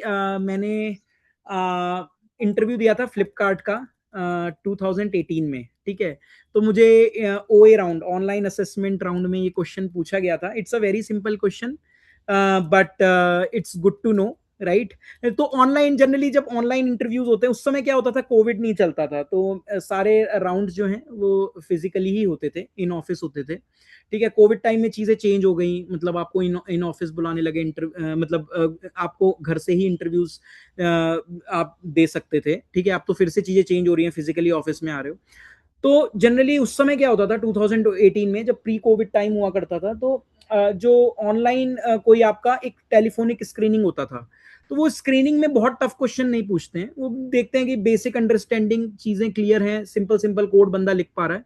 उसके बाद एक्चुअल इंटरव्यू स्टार्ट्स होते थे when you come to on campus. Right, तो ये वाला जो मैं उदाहरण दे रहा हूँ, the example, this code this was asked to me in telephonic round. Telephonic means मुझे फिजिकली ऑफिस आने से पहले मुझसे पूछा गया था। राइट, तो ये और उसके बाद हो सकता है 2018 में इतनी कॉमन ना हो ये प्रॉब्लम, बट अब ये इतनी कॉमन है कि अकेडमी में मैं आपको पढ़ा रहा हूँ। राइट, तो let's look at that problem. ठीक है, मेरी स्क्रीन सबको क्लियर है? Everyone is able to see my screen? ठीक है, ये प्रॉब्लम अब काफी फेमस हो गई है ये प्रॉब्लम। ठीक है, इस प्रॉब्लम को कहते हैं स्टेयर केस प्रॉब्लम। ठीक है, इसको एरे में स्टोर करके भी सेव किया सकता है, डीपी से भी किया जा सकता है, लेकिन हम रिकर्जन पढ़ रहे हैं तो इसको रिकर्जन से सॉल्व करने की कोशिश करते हैं। देखो एक ये है, आप ये ना स्टेयर्स हैं, ये है स्टेयर्स। ठीक है, मैं कह let me start with index 1। ठीक है, ये तो फ्लोर है।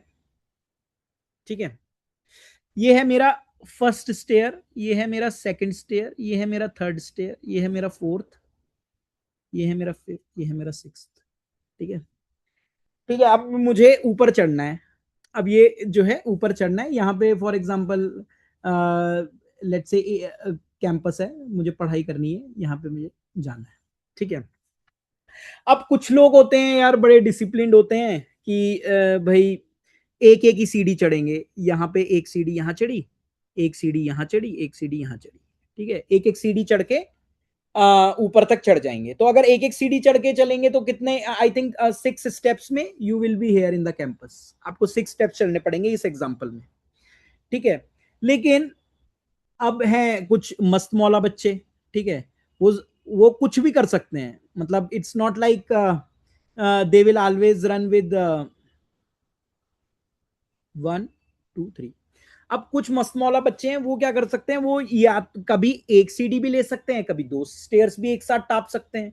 मतलब वो क्या कर सकते हैं, वो पहले जाएंगे सीधा 2 पे डायरेक्ट, लेकिन 2 से ज्यादा नहीं, मतलब उनके पैरों की लेंथ ज्यादा नहीं है, एक साथ 2 स्टेयर्स पे जंप कर सकते हैं। अब वो कहने लगे या और 2 से सीधा चले गए 4 पे, 4 पे सीधा चले गए 6 पे, और फिर पहुंच गए कैंपस। यहां उन्होंने टोटल कितने के लिए 1 2 3, टोटल 3 स्टेप में वो यहां पे पहुंच गए। ठीक है, इतनी बात समझ में आ रही है सबको? Please give me thumbs up. ठीक है ना, तो ये बात समझ में आ गई। ठीक है, अब ये देखो, अभी प्रॉब्लम क्या है, लेट्स अंडरस्टैंड द प्रॉब्लम। ठीक है, प्रॉब्लम ये है, अगर कोई व्यक्ति कोई बंदा दिया हुआ है जो कि या तो एक स्टेप चढ़ सकता है या एक साथ 2 स्टेप चढ़ सकता है, तो मुझे यह बताना है कि वो कितने वेज से टोटल नंबर ऑफ वेज से वो सबसे ऊपर पहुंच सकता है, टॉप पे पहुंच सकता है। अभी तक क्वेश्चन क्लियर नहीं हुआ तो इट्स फाइन, क्योंकि अभी तक मैंने खुद बहुत ज्यादा एनर्जी नहीं लगाई आप लोगों को समझाने के लिए। ठीक है, एक सेकंड, टोटल कितने वेज से वो ऊपर पहुंच सकता है। अब एक इसको एग्जांपल की तौर पे समझते हैं। अगर मैं कहूं इस सिर्फ पहली सीढ़ी चढ़ने के लिए कितने वेज हैं भाई, पहली सीढ़ी को वो कितनी भी लंबी टांग कर ले, 2 स्टेप थोड़ी चढ़ेगा, पहली सीढ़ी को तो पहले ही स्टेप में करना पड़ेगा। तो फर्स्ट स्टेप पे चढ़ने के लिए मेरे पास ओनली वन वे ही है, only one way. Everyone agree to this? Like I have only one way to reach step 1, क्योंकि मुझे मैं दो दो छलांग ने दो कूद नहीं मार सकता, जरूरत ही नहीं 2 कूद मारने की, तो क्यों मारूं भाई? और 2 कूद मारूंगा तो नंबर 2 पे पहुंच जाऊंगा, 1 पे थोड़ी रहूंगा, राइट? तो पहली सीढ़ी पे चढ़ने के लिए एक ही वे है, वो कितना भी शरारती हो उसको डिसिप्लिन वे से एक पे ही चलना पड़ेगा। अब बात करते हैं, अगर एक ही स्टेयर है, सिर्फ एक ही स्टेयर है, तो मेरे पास सिर्फ वन ही वे है। ठीक है, अभी मैं इसको मिटा देता हूं। ठीक है, अब बात करते हैं, ये भूल जाओ अभी, ये सीढ़ियां मत देखो, 6 सीढ़ियां मत देखो, स्टेप बाय स्टेप प्रॉब्लम को सॉल्व करते हैं। बहुत सारी हमारी जो प्रॉब्लम्स हैं, आप कंप्यूटर साइंस में आगे भी पढ़ोगे, बहुत सारी प्रॉब्लम अगर आपने एक साथ बिग चंक देख लिया आप हो जाओगे कंफ्यूज। बहुत छोटे छोटे को सॉल्व करके हम सारे सॉल्यूशंस को कंबाइन करके फिर फाइनली रिजल्ट बनाते हैं, इसको कहते हैं डिवाइड एंड कॉन्क्योर। बड़ी प्रॉब्लम को छोटे छोटे में तोड़ो, फिर उसको मर्ज करके प्रॉब्लम को सॉल्व करो। अब मैं मान लो कहता हूं मेरे पास सिर्फ 2 ही सीढ़ी हैं, भूल जाओ बाकी की सीढ़ियां, 2 ही सीढ़ी हैं, तो मेरे पास कितने वेज हैं? एक वे तो मेरे पास ये है कि मैं ऐसे चढ़ जाऊं और ऐसे चढ़ जाऊं, सिर्फ 2 ही सीढ़ी है मेरे पास। This is my one way, कि मैं वन वन स्टेप लेके दोनों पे चढ़ जाऊं, दिस इज माई वन वे। एक मेरे पास वे है कि मैं डायरेक्ट दूसरी सीढ़ी पे चढ़ जाऊं?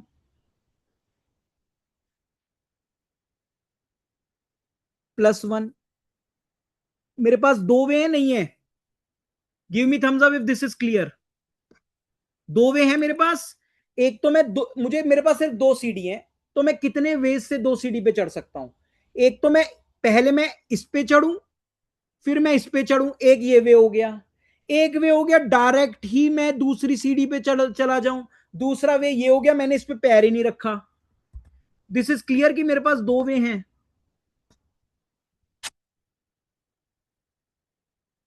ठीक है, जिसको क्लियर नहीं है उसके लिए मैं एक बार और रिपीट कर देता हूं कि प्रॉब्लम यह है कि या तो बंदा एक स्टेप ले सकता है या बंदा दो स्टेप ले सकता है। ठीक है, ये उसकी लिमिटेशन है। अब हमें फाइंड करना है हम कितने वेज से टॉप पर चढ़ सकते हैं, लेकिन हम टॉप तक की बातें नहीं कर रहे हैं। अभी हम प्रॉब्लम को बहुत छोटे सिरे से डिस्कस कर रहे हैं। हमने अभी तक फाइंड आउट किया कि अगर मेरे पास एक ही है स्टेप, तो मेरे पास एक ही वे है कि वो एक ही सीढ़ी पे डायरेक्ट चढ़ेगा।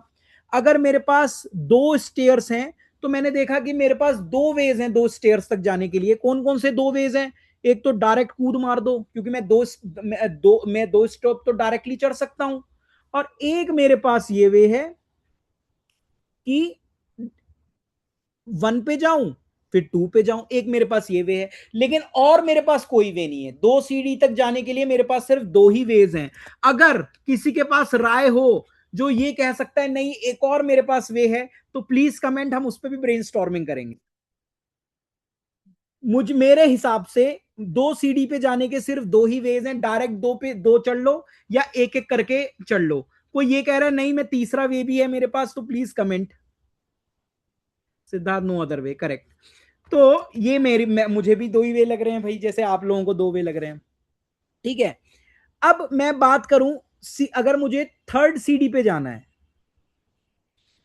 अब आप एक चीज देखो, थर्ड सीडी पर मैं किस किस सीडी से पहुंच सकता हूं?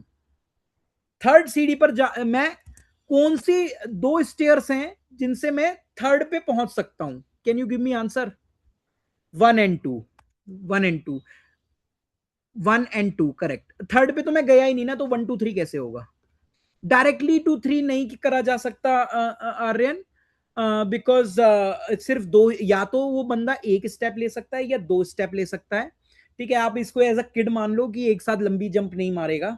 ठीक है, तो ओनली सो 1 and 2। तो आप ये देखो, अगर मैं तीसरी सीढ़ी पर जाना चाहता हूं, तो या तो मैं सेकंड स्टेयर से जा सकता हूं, यहां से भी मैं यहां जा सकता हूं, और मैं यहां से भी यहां जा सकता हूं, या और मैं यहां से भी यहां जा सकता हूं। मैं सेकंड स्टेयर से भी थर्ड स्टेयर पे जा सकता हूं, मैं फर्स्ट स्टेयर से भी थर्ड स्टेयर पे जा सकता हूं। Everyone clear with this? Give me thumbs up. ठीक है, लेकिन ये प्रॉब्लम इतनी आसान नहीं है जितनी दिख रही है अभी तक। ठीक है, अब मैं ये कहूं, अगर मैं थर्ड स्टेयर पे सेकंड स्टेयर से भी जा सकता हूं, मैं थर्ड स्टेयर पे फर्स्ट स्टेयर से भी जा सकता हूं, और मुझे पता है फर्स्ट स्टेयर पे जाने के कितने वेज हैं, सेकंड स्टेयर पे जाने के कितने वेज हैं। अगर मैं इन दोनों को ऐड कर दूं, तो मुझे पता लग जाएगा थर्ड स्टेयर पे जाने के कितने वेज हैं। Everyone clear with this? क्योंकि मैं थर्ड स्टेयर पे सेकंड से भी जा सकता हूं, मैं थर्ड स्टेयर पे फर्स्ट से भी जा सकता हूं। अभी मुझे यह है कि अगर मुझे पता लग जाए कि मैं ग्राउंड से सेकंड पर कितने वेज से जा सकता हूं, ठीक है, उसके बाद मुझे एक ही तो लेना है एक्स्ट्रा। अगर मुझे यह पता लग जाए कि मैं फर्स्ट स्टेयर पे कितने वेज से जा सकता हूं, दोनों को मैं ऐड कर दूं, तो मुझे यह पता लग जाएगा कि थर्ड स्टेयर्स पे मैं कितने वेज से जा सकता हूं। Give me thumbs up if this is clear to everyone. जिनको नहीं समझ में आया उसके लिए मैं ये चीज एक बार रिपीट करता हूं। ठीक है, देखो मैंने अभी देखा कि हमने अभी मैन्युअली कैलकुलेट किया, हम प्रोग्राम उसका लिख ही नहीं रहे। हमने 1 और 2 के लिए मैन्युअली कैलकुलेट किया कि कितने वेज से 1 पे जा सकते हैं, कितने वेज से 2 पे जा सकते हैं।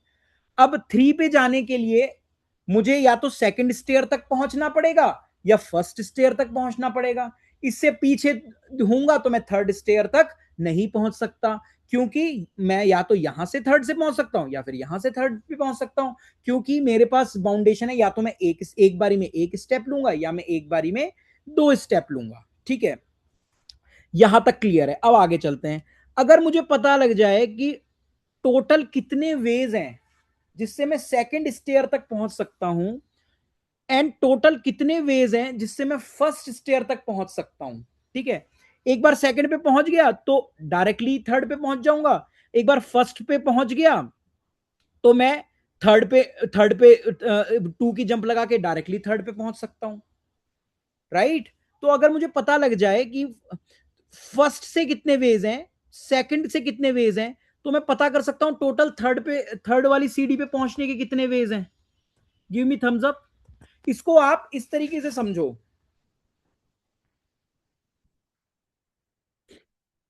मैंने डिस्कस किया था कि हम टू पे कैसे पहुंच सकते हैं, एक ये वे और एक ये वे, ठीक है। अब मैं थर्ड की बात करता हूं, ठीक है, थर्ड की बात करता हूं तो मेरे पास एक वे तो हुआ, one two three, step by step, ठीक है। तो इसके लिए वन और टू और डायरेक्टली टू, टोटल दो वेज हो गए, एक यहां पहुंचा एक यहां पहुंचा, ये दो वे हो गए। दोनों बारी में मैं कहां से पहुंच रहा हूं, टू से पहुंच रहा हूं, वन टू, टू तक पहुंचा, फिर थ्री पे पहुंच गया, फिर डायरेक्टली टू पे पहुंचा, फिर थ्री पे पहुंच गया। तो ये टोटल टू वेज हो गए। लेकिन ये टू वेज क्यों हुए, क्योंकि मैं टू से पहुंचा। अब मैं केस कंसिडर कर लेता हूं, वन से पहुंचा, वन पे पहुंचा तो डायरेक्टली थ्री पे पहुंचा, तो वन पे पहुंचने का वन वे है, तो एक वे हो गया कि वन पे पहुंचा और डायरेक्टली फिर थ्री पे पहुंच गया, तो टू प्लस वन थ्री। तो या थ्री पे पहुंचने के लिए मेरे पास total number of ways two पे पहुंचने के लिए plus total number of ways one पे पहुंचने के लिए, उसके बाद तो मैं डायरेक्ट वन पे पहुंच गया, फिर तो मैं सीधा छलांग मार के थ्री पे, टू पे पहुंच गया तो सीधा मैं थ्री पे पहुंच सकता हूं। This is clear to everyone, right. तो फिर अब इस प्रोग्राम को कोड करते हैं, ठीक है, कितने वेज से। अगर आप इस चीज को एनालाइज करोगे तो ये भी एक तरीके की सीरीज बन जाएगी। कैसे, वन पे पहुंचने का वन पे पहुंचने का एक वे से पहुंच सकते हो, टू पे हमने एनालाइज किया, हम टू वे पे पहुंच सकते हैं, थ्री पे पहुंचने के लिए two plus one three ways हो गए। अब फोर्थ सीडी पे पहुंचने के लिए three plus two total five ways हो गए। फिफ्थ सीडी पे पहुंचने के लिए five plus three eight ways हो गए। Agree with me, give me thumbs up. This is clear to everyone. So can you programmatically code it in recursion, given you have a base condition, you know कि अगर one आए तो कितने veg से चढ़ सकते हो, टू आए तो कितने वेज से चढ़ सकते हो, और कोई भी अब एन नंबर है, इट्स काइंड ऑफ जैसे फिबोना की सीरीज में हमने किया था, अगर एन नंबर है तो आपको पता है कि किन दो को ऐड करना है, and give me the result. Can everybody code it? Correct, correct Siddharth. और हमने कई लोगों को कंफ्यूजन होगा initially, confusion n equal to one, n equal to return self. Very good Raj, I got your solution, let's try to run it. Give me a minute.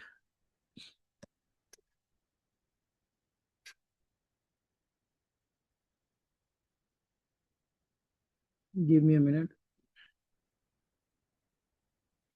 ठीक है, climb stairs. मैं solution अभी क्लास हटा देता हूँ, क्योंकि no one अभी object oriented programming जब हम साथ में पढ़ेंगे तब ये सब यूज करेंगे।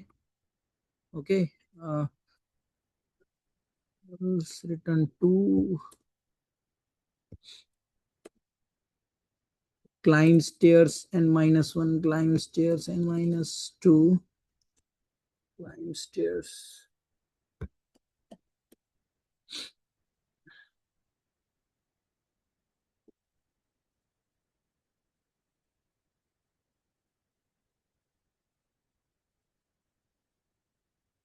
तो let me give a 3 for 3 how much I am getting?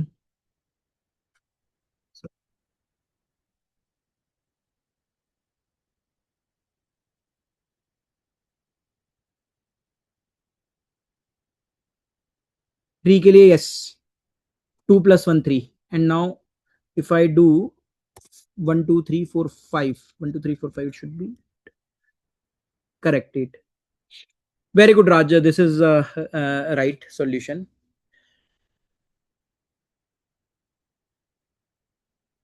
So TLE is and all right. Who is Raj is facing, right?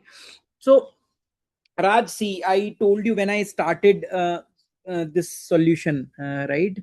So I told you like this can be easily solved. This can be easily solved with other approaches. Even you can do some kind of memorization also. ठीक है. अब recursion में सबसे बड़ी problem क्या होती है ना, मैंने जब आपको समझाया था फिबोनाकी का ट्री बना के, आप एक ही चीज मल्टीपल टाइम्स कंप्यूट करते हो. हाँ, actually memory is a problem, but memory को आप फिक्स कर सकते हो, आप थोड़ा मेमोराइजेशन डाल सकते हो कोड में, लेकिन मैं अभी उस चीजों को एक्सप्लेन नहीं कर सकता given the audience is just starting Python programming. ठीक है, तो जस्ट सिंपल एरे बना के आप उस पर्टिकुलर रिजल्ट को सेव कर सकते हो किसी एक पर्टिकुलर इंडेक्स पे जो कि रिलेटेड हो उस आंसर से. लेकिन मैं अभी उन चीजों को अभी एक्सप्लेन नहीं कर रहा हूं क्योंकि अभी जो गाइज आर जस्ट स्टार्टिंग. ठीक है, तो वो जो आपका टीएलई आ रहा है दैट इज एक्सपेक्टेड, क्योंकि ये ऑप्टिमाइज्ड सॉल्यूशन नहीं है. राइट, आपको थोड़ा सा मेमोराइजेशन भी यूज करना पड़ेगा जिसमें आपको किसी पर्टिकुलर इंडेक्स की वैल्यू जो आप कंप्यूट कर चुके हो ऑलरेडी उसको आप अननेसेसरी दोबारा कंप्यूट ना करो. रिकर्जन में क्या होता है, आप कंटिन्यूअसली रिकंप्यूटेशन बहुत करते हो. Fibonacci n-1, this is n-1 n-2. Yeah.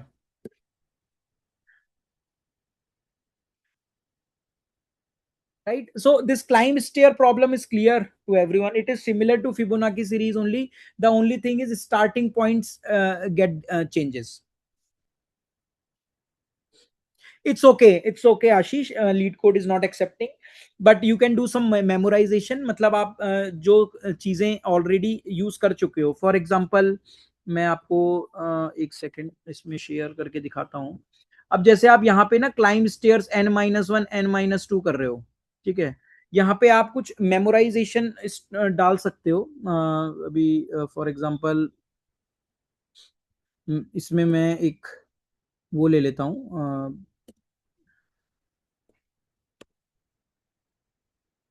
इसमें भी ले सकता हूँ, वैसे भी ले सकता हूँ. Let's see if global variable is accepted here. Something I just put it. Let's see memorization. Instead of returning directly here, मैं यहाँ पे n-1 एक सेट एक एरे की फॉर्म में ले लेते हैं and we will append the data. A dot append index पे. Let me do it for.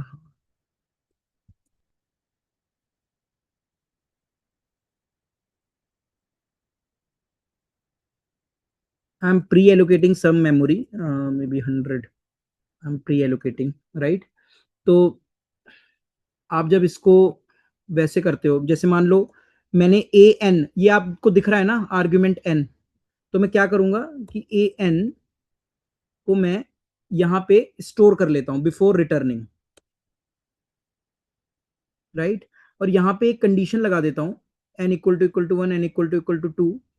Right, else वाली कंडीशन भी है मेरे पास. अगर मैंने इनिशियली जीरो से इनिशियलाइज किया था, बट मैं जीरो से इनिशियलाइज नहीं करता हूं. मतलब जीरो से इनिशियलाइज करता हूं क्योंकि वो मेरा कभी आंसर का पार्ट बनेगा ही नहीं. तो मैं ए एन में स्टोर करूंगा if a n equal to not equal to zero, क्योंकि सारे इनिशियली जीरो ही है मेरे पास. ठीक है, तो अगर a n not equal to zero है तो मैं my I have already computed it. Right, तो मैं डायरेक्टली ए एन को रिटर्न कर देता हूं. ठीक है, अगर नॉट इक्वल टू जीरो है, वरना उससे पहले मैं इसको एक वैल्यू में स्टोर कर लेता हूं. एल्स ए एन स्टोर कर लेता हूं and then I will return a n. ठीक है, you are able to see my screen what I am doing everyone? So मैंने यहाँ पे कुछ किया नहीं है। देखो अभी क्या होता है ना, अगर आप इसका ट्री बनाओगे, जैसे मैंने फिबोनाची वगैरह का भी ट्री बनाया था, तो आप क्या है ना कि वैल्यूज को बार बार कंप्यूट करते हो, क्योंकि अलग अलग ट्री बन जाते हैं। अब n-1 n-2 n-1 जो है ये पहले एग्जीक्यूट हो रहा है और ये कई सारी वैल्यूज ऑलरेडी आपको दे चुका है। n-1 जब 2 बार कॉल होगा तो वो n-1 बार n-2 वाली वैल्यू के लिए भी चला जाएगा। फॉर एग्जाम्पल मैंने यहाँ पे जब 7 दिया, तो 7 दिया तो यहां पे ये 6 के लिए कॉल हुआ और यहां पे 5 के लिए कॉल हुआ। अब क्या हुआ, प्रॉब्लम को समझो। जिन लोगों को रिकर्जन समझ में आ गया है, मैं उनको चाहूंगा कि मेरी अटेंशन प्लीज मुझे अटेंटिवली सुने। जब आपने क्लाइम स्टेयर कॉल किया तो सबसे पहले ये कॉल होगा, ये 6 के लिए कॉल होगा, फिर उसके बाद ये 5 के लिए कॉल होगा। अब ये क्लाइम स्टेयर ऑफ 5, ये वैल्यू ऑलरेडी मैं कंप्यूट कर चुका हूं। ठीक है, अब जब दोबारा इस पर हम वापस लौटेंगे, फिर हम क्लाइम स्टेयर दोबारा से 5 के लिए दोबारा से कंप्यूट करने चले गए। जब मैं यहां पर कैलकुलेट कर चुका हूं, फॉर एग्जांपल ये 6 है, 6 के बाद मैंने 5 के लिए कॉल किया, फिर उसके बाद मैंने 4 के लिए कॉल किया, फिर मैं जब वापस पेरेंट पेरेंट करके इस पर आया, ठीक है, तो 6 के लिए मैंने 5 और 4 2 बार करके मैंने कैलकुलेट कर लिया। ठीक है, अब जब मैं वापस से पेरेंट पे आया तो n6 है, यहां पे 6 - 2 4। अब मैं फिर से 4 के लिए कैलकुलेट करने चल दिया, जबकि 4 के लिए कैलकुलेट करने की जरूरत है नहीं है, क्योंकि जब ये 2 बार लूप में गया, पहले पहले यहां पे 6 था, फिर यहां पे 5 आया, फिर ये 4 आया, तो 4 तो मैंने ऑलरेडी कैलकुलेट कर लिया होगा ना, क्लाइम स्टेयर ऑफ 4। अब जब मैं वापस पेरेंट पेरेंट 2 बार पीछे आया एक एग्जांपल के तौर पे, उसके बाद जब मैं फिर से क्लाइम स्टेयर ऑफ 6 - 2, क्योंकि यहां पे 6 था, मैंने 6 से 5 पे गया, फिर 4 पे गया, फिर जब मैं पेरेंट पे लौटा जहां पे n पे 6 था, फिर मैंने 6 - 2 4 किया, मैंने फिर से 4 के लिए कैलकुलेट करने चल दिया। जबकि मैं डाउन द लाइन जब ये 2 बार कॉल हुआ 4, तो मैं ऑलरेडी कैलकुलेट कर चुका हूं ना। ये चीज सबको समझ में आई? जिसको नहीं आई कोई बात नहीं, ये मेमोरी वाली मेमोराइजेशन टेक्निक्स होती हैं ये आपको बार बार अननेसेसरी कंप्यूटेशन से बचाएंगे। मैंने कुछ नहीं किया, मैंने कहा कि भाई अभी 100 तक की मैंने मेमोरी एलोकेट कर ली, मैं सोच रहा n100 तक जाएगा, और उसके बाद मैं डेटा इसमें पहले सेव करूंगा, उसके बाद फिर मैं अगर डेटा ऑलरेडी एग्जिस्ट कर रहा होगा तो ये जो है आपको सही आंसर दे देगा। तो यहीं से ही रिटर्न हो जाऊंगा, मैं बार बार कैलकुलेट ही नहीं करूंगा। ये जब क्लाइम स्टेयर 4 के लिए कैलकुलेट हो गया, तो जब मैं दोबारा क्लाइम स्टेयर 4 जाऊंगा तो ये यहां जाएगा ही नहीं, क्योंकि क्लाइम स्टेयर ऑफ 4 यहीं के यहीं रिटर्न होगा, वापस से कंप्यूटेशन में जाएगा ही नहीं। Everyone got this?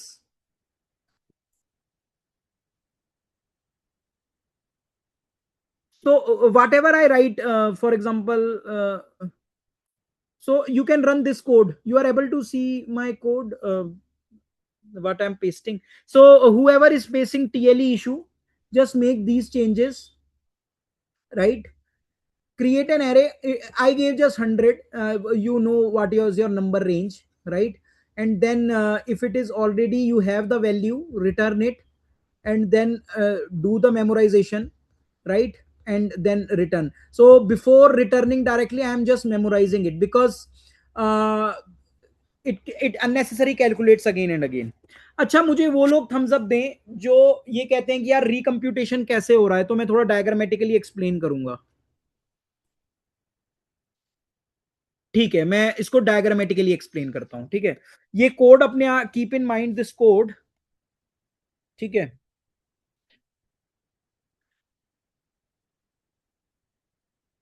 मैं आपको स्टेयर्स, क्योंकि ये स्टेयर्स और फिबोनाकी दोनों सेम है, ठीक है, तो मैं दोनों बिल्कुल सिमिलर वे पे काम कर रही हैं, तो मैं आपको ये दिखाता हूं कि ये रिकम्प्यूटेशन क्यों हो रहा है। देखो, तो जैसे मान लो मैंने फिबोनाकी का पहले ग्राफ बनाया था, फॉर एग्जांपल मैं 5 के लिए करता हूं, ठीक है, तो ये क्या कर रहा है, फिबोनाकी ऑफ 4 और फिबोनाकी ऑफ 3, ठीक है, प्लस, ठीक है, लेकिन अभी ये वाला ट्री पहले रिजॉल्व होगा, ठीक है, ये वाला ट्री, लेफ्ट वाला ट्री पहले रिजॉल्व होगा क्योंकि बार बार मेथड कॉल लेफ्ट की पहले लग रही है, ठीक है। अब ये फिबोनाकी ऑफ 3, फिबोनाकी ऑफ 2, ठीक है। अब आप ये देखो फिबोनाकी ऑफ 3 यहां भी है, फिबोनाकी ऑफ 3 यहां भी है। ये वाली ब्रांच अननेसेसरी उसी चीज को कैलकुलेट करेगी जो यहां से मैं ऑलरेडी कैलकुलेट कर रहा हूं, यस और no? Give me thumbs up. आप देखो, क्योंकि फिबोनाकी का जो कोड था, जो हमने फिबोनाकी का कोड लिखा था, let me go back, not here. तो फिबोनाकी के कोड में हम क्या करते थे, डेफ ऑफ ये देते थे Fibonacci, Fibonacci n, n minus one plus n minus two. अब एन माइनस वन पहले मेथड कॉल है, तो ये एन माइनस वन फिर से कॉल करेगा, 4 का 3 और 2, राइट। अभी तक ये रिजॉल्व नहीं होगा क्योंकि इसी मेथड पे, इसी कॉल पे लटके पड़े हैं, और जब ये इसको कॉल करेगा पहले ये रिजॉल्व होगा, क्योंकि फिबोनाकी 4 में सबसे पहली कॉल इसकी है, ठीक है। ये फिबोनाकी ऑफ 3 कॉल करेगा Fibonacci of 2 and Fibonacci of 1, addition तो चल ही रहा है, ठीक है। अब ये Fibonacci of 2 and Fibonacci of 1 दोनों 1 प्लस 1 है, तो दोनों 2, यहां पे 2 रिटर्न होगा। अब ये जो कैलकुलेशन है, ये मैं वापस यहां क्यों रिपीट करूं?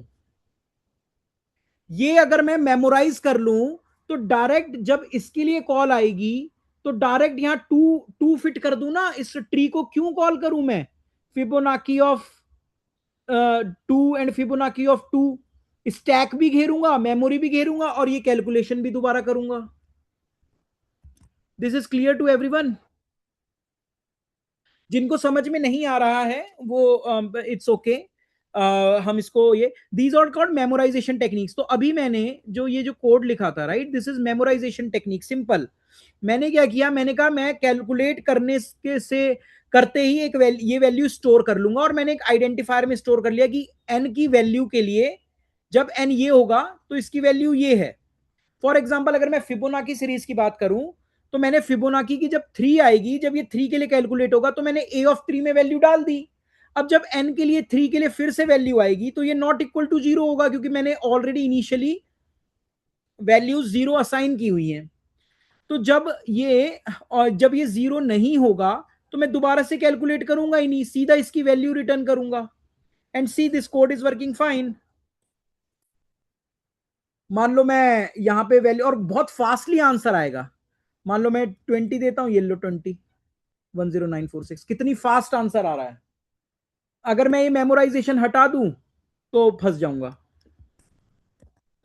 This is clear, this is called memorisation technique. मतलब मैं क्यों दोबारा दोबारा रिकम्प्यूट करूं, जब उस साइकिल में वो वैल्यू आ गई है उसको मैं स्टोर कर लूंगा। जब दोबारा रिकर्जन रिकम्प्यूट करने के लिए कॉल करेगा तो मेरे पास वैल्यू स्टोर रहेगी, मैं उसको रिकम्प्यूट नहीं करूंगा, जो स्टोर्ड है वहीं के वहीं उसको रिटर्न कर दूंगा। This is clear everyone? देखो आज हमने बहुत सारी इंटरेस्टिंग चीजें पढ़ी हैं, राइट, और बहुत सारे, अच्छा मुझे पावर ऑफ टू का तो किसी ने कोड ही शेयर नहीं किया ढंग से। अगर किया होगा तो मैंने चैट में मिस किया, जिसने बनाया है वो प्लीज एक बार शेयर करो। हाँ राज, एक बार और शेयर करना। और देखो सॉफ्टवेयर इंजीनियरिंग एक ऐसी पढ़ाई है, राइट। मैं आपको एक चीज इसमें क्लियर करना चाहता हूँ, ठीक है। फिजिक्स, केमिस्ट्री, मैथ्स, ये सब में एनालिसिस वगैरह चाहिए होता है, राइट, बट कंप्यूटर साइंस में बहुत ज्यादा एनालिटिक्स आपको खुद इंडिविजुअली बैठ के, खुद से ड्राई रन करके, खुद से समझ के। अब जैसे मैंने आपको मेमोराइजेशन बताया, आपको समझ में आ गया कि मैं रिकम्प्यूटेशन से बच रहा हूं, क्योंकि वैल्यू को स्टोर कर ले रहा हूं, और उसके दोबारा कॉल आती है तो मैं वहीं से वहीं उसको रिटर्न कर देता हूं, ये आपको समझ में आ गया। लेकिन इसको भी आप ड्राई रन करके देखो कि कैसे मेमोराइजेशन में कब वैल्यू स्टोर हुई, कब रिट्रीव हुई, वो आप खुद से ट्राई जरूर करो, ठीक है। Power of two, let's run this programme.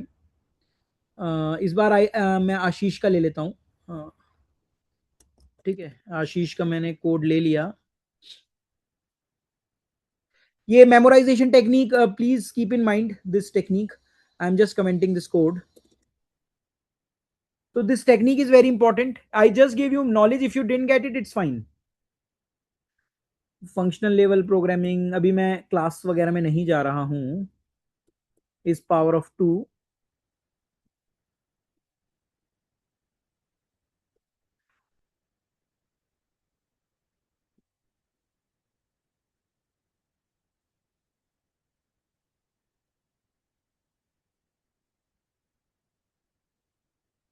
Let's run this. True. Hope, मैं सबसे आशा करता हूं होप कि आपने ये कोड खुद से ही बनाया होगा। ठीक है। अच्छा, जिसने बनाया है आशीष, क्वेश्चन टू आशीष, मैंने आशीष से ये कोड लिया है। ठीक है। आई वांट आंसर फ्रॉम आशीष। आशीष, ये फ्लोर डिवीजन क्यों लिया है इसमें हमने, नॉन फ्लोर डिवीजन क्यों नहीं लिया? आशीष, इसमें हमने फ्लोर डिवीजन क्यों लिया है? मैंने आपका कोड जो है वो लिया है, इसमें हमने फ्लोर डिवीजन क्यों लिया है? That no return of float value. Okay. But एक चीज मैं सबसे पूछना चाहूंगा यहां पे, क्या यहां पर फ्लोर डिवीजन की रिक्वायरमेंट है?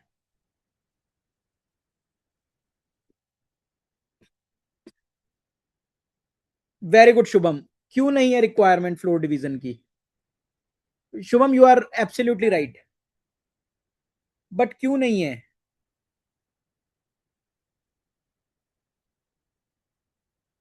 यहां पर फ्लोर डिवीजन की रिक्वायरमेंट इसीलिए नहीं है क्योंकि मैं ऑलरेडी यहां चेक कर चुका हूं, number is exactly divisible by 2।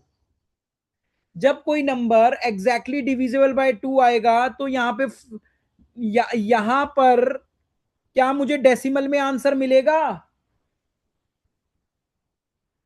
Everyone, जब मैंने यहां पर चेक कर लिया है, अगर यहां पे सॉरी, अगर यहां पर डेसिमल में आंसर की नौबत होती तो ये कंडीशन ऑलरेडी यहां फॉल्स हो जाती, क्योंकि n modulo 2 not equal to 0 आ जाता। n मॉड्यूलो 2 इक्वल टू 0 है, तभी मैं यहां आया हूं। अगर कोई नंबर एग्जैक्टली डिविजिबल बाय 2 है तो उसमें डेसिमल में आंसर कैसे आएगा? Everyone got it? आशीष, अगर यहां पे डेसिमल की नौबत होती तो यहीं से ही मैं फॉल्स रिटर्न हो जाता। इसका मतलब ये कंडीशन जो है वो फॉल्स हो गई, इसका मतलब नंबर इज डिविजिबल बाय 2, क्योंकि नम मॉड्यूलो 2 इक्वल टू 0 आ गया। एंड जब when the number is divisible by 2, I will not have fractional float thing floating.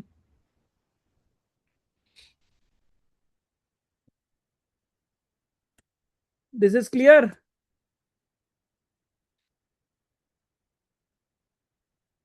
हाँ, वो डिपेंड करता है आपका क्या सिनेरियो है सिद्धार्थ।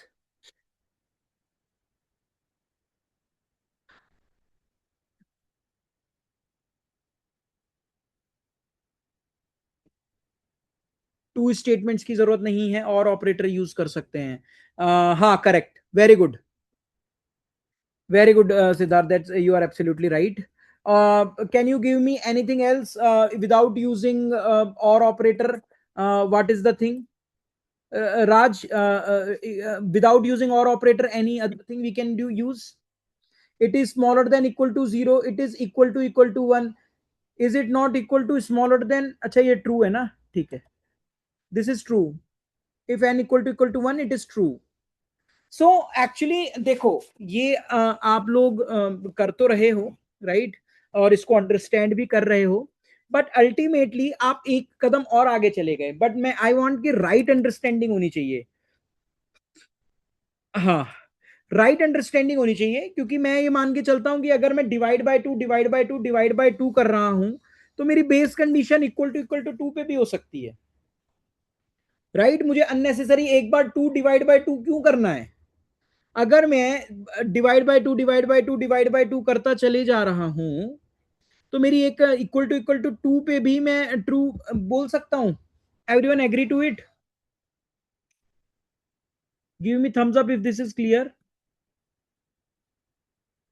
बिकॉज अगर मैं डिवाइड करता जा रहा हूं 64, फिर उसके बाद 32, फिर उसके बाद 16, उसके बाद 8, उसके बाद 4, उसके बाद आया 2, जब टू आ गया एंड में तो सब टू की पावर में ही है, तो है टू इंटू टू, फिर से मैं वापस चल रहा हूं, two into two four, four into two eight, eight into two sixteen, sixteen into two thirty two, thirty two into two 64.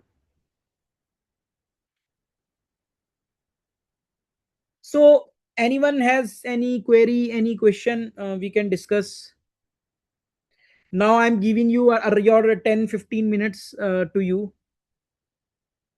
because this is sometimes overwhelming sessions. अच्छा ये बताओ कौन ऐसा है, गिव मी थम्स अप, जिसे कुछ भी समझ में नहीं आया है.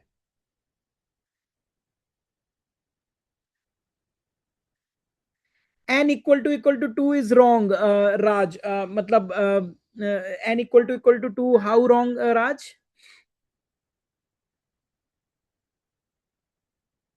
देखो, आपने मल्टीप्लाई, आप ये पावर वाला जो कर रहे हो ना, इस पावर ऑफ टू, हमारी अप्रोच दूसरी है. इस अप्रोच में हम क्या कर रहे हैं, देखो, मैं राज का डाउट दूर कर देता हूं. देखो इसमें हम क्या कर रहे हैं, 64, 64 से हम गए 32, 32 पे हम गए 16, 16 पे हम गए 8, 8 पे हम गए 4, 4 से हम गए 2. अल्टीमेटली अगर कोई भी पावर 2 में होगी वो 2 पे एंड अप होगी ही होगी. कभी ऐसा हो ही नहीं सकता कि आपको वो 2 पे एंड ना हो और 1 पे एंड हो. How many people agree to this? Give me thumbs up. अगर कोई भी पावर 2 में जाएगी, क्योंकि आप रिवर्स जब चलोगे इसको तो यही तो हो रहा है. 2, उसके बाद 2 इंटू टू 4, फिर 4 into two 8, 2 to the power 3, then 8 into two 16. So Raj, ये क्या कहते हैं एक्चुअली में, अगर कोई भी 2 टू दावर, क्योंकि आप देखो क्या कर रहे हो, divide by two, divide by two, divide by two. अगर आप एक बेस केस पे पहुंच गए कि वो टू टू इक्वल है, तो आप ट्रू रिटर्न डेफिनेटली कर सकते हो, क्योंकि वो टू पे तभी पहुंचेगा अगर वो पावर ऑफ टू है, वरना या तो यहां से फेल हो जाएगा या डेसिमल की वजह से यहां पे फेल हो जाएगा और वो टू तक पहुंचेगा ही नहीं. दिस इज क्लियर राज? हाँ देखो, ये जो आप कह रहे हो ना, इस पावर ऑफ टू वन, हाँ करेक्ट. दैट्स गुड राज, कि ये बाउंड्री कंडीशंस हैं, बट अभी वो बाउंड्री कंडीशंस पे हम नहीं जा रहे हैं. उसके लिए आपने एक कंडीशन ये लिखी है, देखो यहाँ पे एक कंडीशन आई थिंक वो हो गई. उसको आप ऐसे चेक कर सकते हो कि n smaller than equal to one के लिए क्या करें. मतलब उसके लिए एडिशनल कंडीशंस आप लिख सकते हो. जैसे कि यहां पर मैंने कहा कि वन और वन से कम का नंबर मैं एंटरटेन ही नहीं करूंगा, मैं यहां से फॉल्स रिटर्न करूंगा. दिस इज क्लियर राज?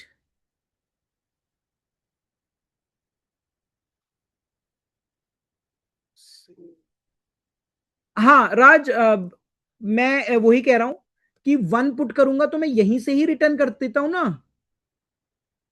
क्योंकि मेरा जो केस है, अगर मैं कह रहा हूं power of two, Raj my screen is visible.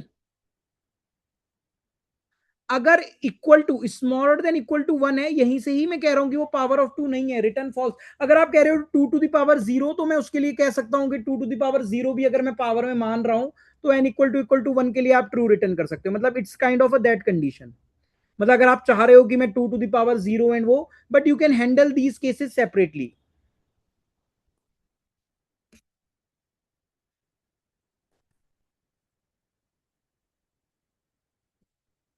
ये केस जो आप बोल रहे हो ना, ये देखो,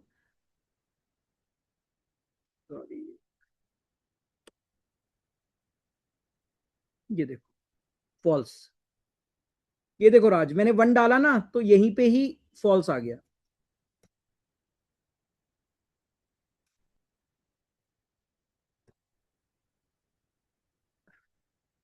राज, यू आर एबल टू सी?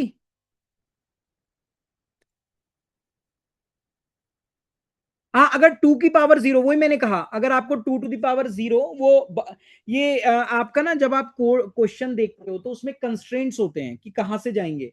अगर मैं इसमें zero to n equal to one के लिए ट्रू रिटर्न करना चाहता हूं, तो मैं यहां से ट्रू रिटर्न कर सकता हूं. ये कोड कभी ब्रेक नहीं होगा। देखो n इक्वल टू 1 के लिए, और मैं यहां एक और कंडीशन दे देता हूं, if n smaller than equal to 0, मुझे ये इनपुट चाहिए ही नहीं।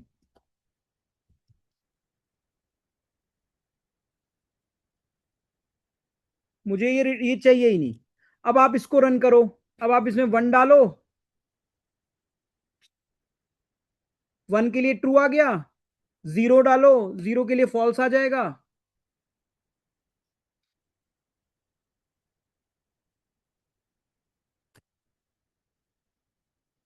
सो राज, वो देखो, आप अगर अपनी बाउंड्री कंडीशन को सही रखोगे और स्पेशल हैंडलिंग करोगे कि मैं 1 के लिए क्या करना चाहता हूं, 0 के लिए क्या करना चाहता हूं, वो बेस्ट है। बेस्ट इन टर्म्स ऑफ, अब मान लो आपने 2 के लिए फिर से आपने फंक्शन कॉल कर दिया प्री डिटरमाइंड वैल्यूज के लिए, अब आपको पता है 1 के लिए हमेशा जो है मैं ट्रू ही रिटर्न करने वाला हूं, राइट? तो why to unnecessary increase your memory stack. चलो ये तो छोटा सा केस है, मान लो कहीं हैवी कंप्यूटेशन हो रही हो और ऑलरेडी स्टैंडर्ड डिटरमाइंड वैल्यू हो, तो आप वहीं के वहीं रिटर्न कर सकते हो ना।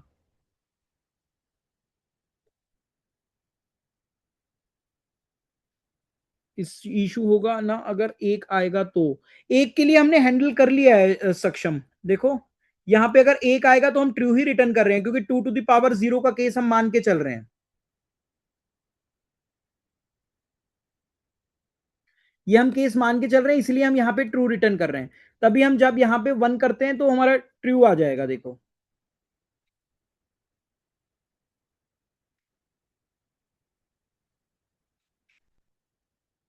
सक्षम, क्लियर?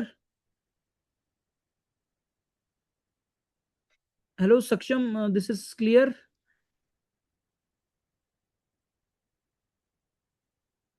एक कहाँ आएगा? आप एक बार मुझे कोड लिख के बताओगे आप किस लाइन किस पर कह रहे हो? हमने स्पेशल हैंडलिंग करी है। देखो देखो, अगर मैं स्पेशल हैंडलिंग ना करूं, एन इक्वल टू 1 कर दूं, और 2, मतलब कि भाई 2 डिवाइड बाय 2 भी मैं मान के चलता हूं कि वो है, ठीक है। But Raj, give me thumbs up and और वट एवर, राइट? अगर मैं एन इक्वल टू 2 करूं, राइट, ये एक्चुअली में कोड को मोर अंडरस्टैंडेबल बनाता है कि मैं 2 की पावर में डील कर रहा हूं। अगर मैं 3 की पावर में डील कर रहा होता तो मैं एन इक्वल टू 3, क्योंकि मैं डिवाइड बाय लेट से डिवाइड बाय टू टू करके मैं बिल्कुल बेस 2 पर आ गया, क्योंकि वहीं से ही 2 इंटू टू निकलेगा, डिवाइड बाय टू करके मैं एक्चुअली में 2 पे पहुंच गया, राइट? 1 तो आप कुछ भी वापस से डिवाइड करोगे, सेम नंबर को डिवाइड करोगे, एनीवे यू विल गेट 1, ठीक है। और अननेसेसरी स्टैक को अवॉइड कर सकते हो, then you can do, because special case handling you can anyway do. Okay okay okay Raj, actually में ये जो इनके चैट स्क्रीन है वो रिफ्रेश लेट होती है। कई बार आप टाइप कर देते हो तो मेरे लिए वो लेट रिफ्रेश होती है। Anyone has any question, so give me thumbs up जिन्हें आज का सेशन वाकई में बहुत अच्छा लगा और समझ में चीजें आई।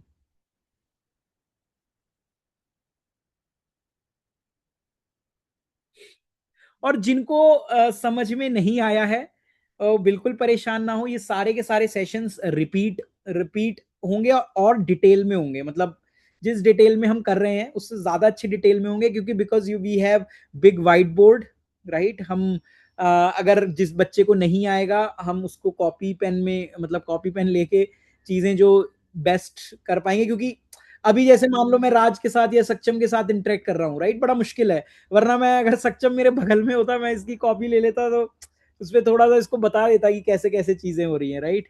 तो मतलब ऑनलाइन इंटरेक्शंस मैं, मतलब कोशिश तो यही करता हूँ कि जितना अच्छा बना सकें वो बेस्ट है। हाँ, सुभाष जी, दो वो मेमोरी वाला वो मैंने कंसेप्ट जो है वो मैंने आपको सिर्फ इसलिए बताया, वो टीएलई का आप लोगों ने इशू रिपोर्ट किया था, वो टीएलई का इशू मैंने जस्ट थ्योरेटिकली, आप इसको ऐसे समझो कि मतलब बार बार आप एक ही चीज को कंप्यूट कर रहे हो। मैंने आपको फिबोनाकी का चार्ट बना के दिखाया कि फिबोनाकी 3 कल कैलकुलेट कर चुके हो, लेकिन दूसरी ब्रांच में भी फिबोनाकी 3 कैलकुलेट करने चल दिए, जब आप कोई चीज कैलकुलेट कर सके उसको ग्लोबल मेमोरी या किसी स्टेटिक मेमोरी में डाल दो, जैसे हमने यहां पे डाला, राइट। आई थिंक मेरी स्क्रीन अभी भी विजिबल होगी ही, मैं दोबारा रीशेयर कर देता हूं। तो मैंने यहाँ पे क्या किया कि उस मेमोरी को मैंने मतलब उस मैं एन की वैल्यू जो कैलकुल एन की वैल्यू स्टोर कर लेता हूं, और उसके बाद मैं बोलता हूं कि भाई अगर ये ऑलरेडी मैं स्टोर कर चुका हूं तो मुझे यहीं से यहीं रिटर्न कर दे। मैंने क्लाइम स्टेयर ऑफ एन, अगर ये कैलकुलेट हो चुका है तो मुझे यहीं के यहीं रिटर्न कर दे, नीचे जाके अननेसेसरी रिकर्जन को कॉल ना करे। अब क्लियर हुआ सुभाशीष? राइट, मतलब इसको आप अभी ऐसे समझो, वो तो जब आप अच्छे से प्रैक्टिस करोगे चीजों की, और थोड़ा कम्पिटिटिव लेवल की प्रोग्रामिंग में करोगे, और ये आप मतलब इसको आप वैसे कर लो, मतलब इसको आप ड्राई रन करके समझो ये कैसे काम कर रहा है, then it will make more sense.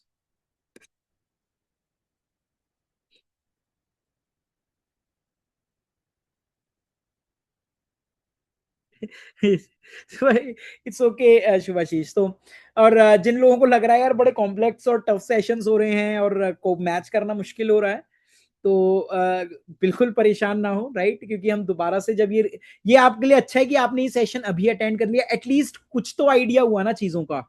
वही इंपॉर्टेंट है कि कुछ अगर कुछ आइडिया है, तो जब हम दोबारा से इन सब चीजों को करेंगे तो आपको बहुत कुछ आइडिया हो जाएगा और काफी कुछ समझ में आ जाएगा। नेक्स्ट क्लास किस टॉपिक पे होगी? आई थिंक स्ट्रिंग पे होगी मोस्टली, मुझे तो यही लगता है स्ट्रिंग पे होगी, और ग्लैडन सर ले लेंगे आपकी वो क्लास।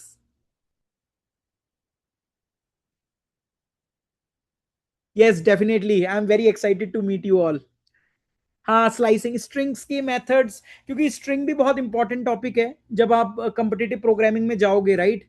तो बहुत सारी चीजें हैं, स्ट्रिंग स्लाइसिंग, स्ट्रिंग के बहुत सारे फंक्शंस हैं, वो सब आप यूज करोगे, क्योंकि जो आपका फाइनल रिजल्ट होगा वो काफी आसानी से और काफी ऑप्टिमाइज कर सकते हो आप डायरेक्ट स्ट्रिंग के ऑपरेशंस को यूज करके।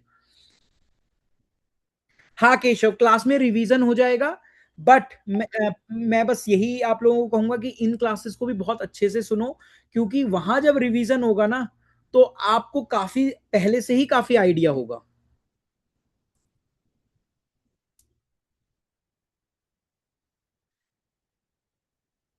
श्योर श्योर अतनु, बेंगलोर, मैं बेंगलोर में ही रहता रहा हूँ पिछले 12 साल से। अभी रिलोकेट हुआ हूँ पुणे के लिए, तो मेरा बेंगलोर से मतलब मेरा बेंगलोर में आना जाना रहेगा, तो मतलब कभी भी मिल सकते हैं।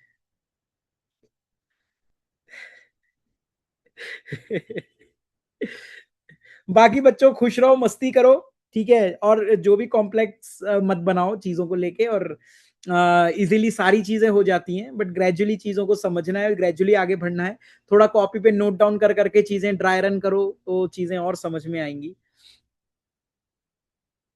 कैसा लगा पुणे कैंपस श्रेय? Correct correct Subhashish, that's right. श्रेय, पुणे कैंपस कैसा लगा आपको?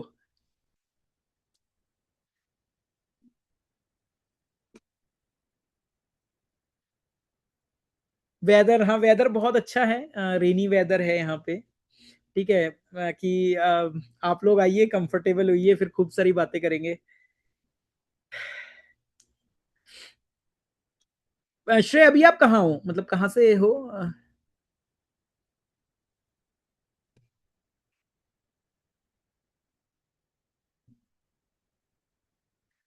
हाँ शुभम, जो आप फ्यू बाउंस कह रहे हो, that is not a problem, that likely happens, right, क्योंकि मतलब बहुत सारी चीजें तो मैंने बेसिक से बताई हैं, वो चीजें तो आपको मोस्टली क्लियर होंगी। जो कुछ प्रॉब्लम्स हैं जो हमने जैसे स्टेयर्स की करी हैं, फिबोनाची की करी हैं, राइट, वो मैंने डायग्राम बना के तो समझाया है, ट्री तो बनाया है, लेकिन एक बार आपको खुद से ड्राई रन करना पड़ेगा। Okay. Okay Shivaji, will come, I will come to Bangalore, we will meet there.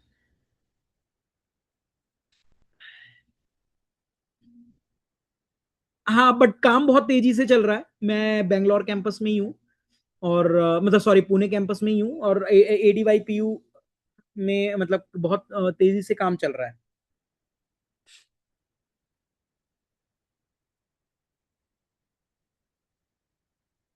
Okay, मैं बोलता हूँ होस्ट को कि रिकॉर्डिंग और नोट्स को अपलोड कर देंगे, जो हमारी वीडियो रिकॉर्डिंग है।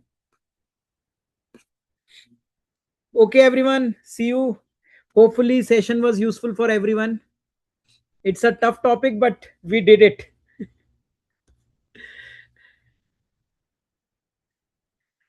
कौन सी कंपनी का इंटरव्यू सबसे टफ था अतनु? लाइक इंटरव्यूज जो हैं वो टफ नहीं होते हैं, ठीक है। पहली बात तो मैं क्लियर कर दूं कि इंटरव्यूज टफ नहीं होते हैं। इट डिपेंड्स कि आप कितने प्रिपेयर्ड हो, राइट।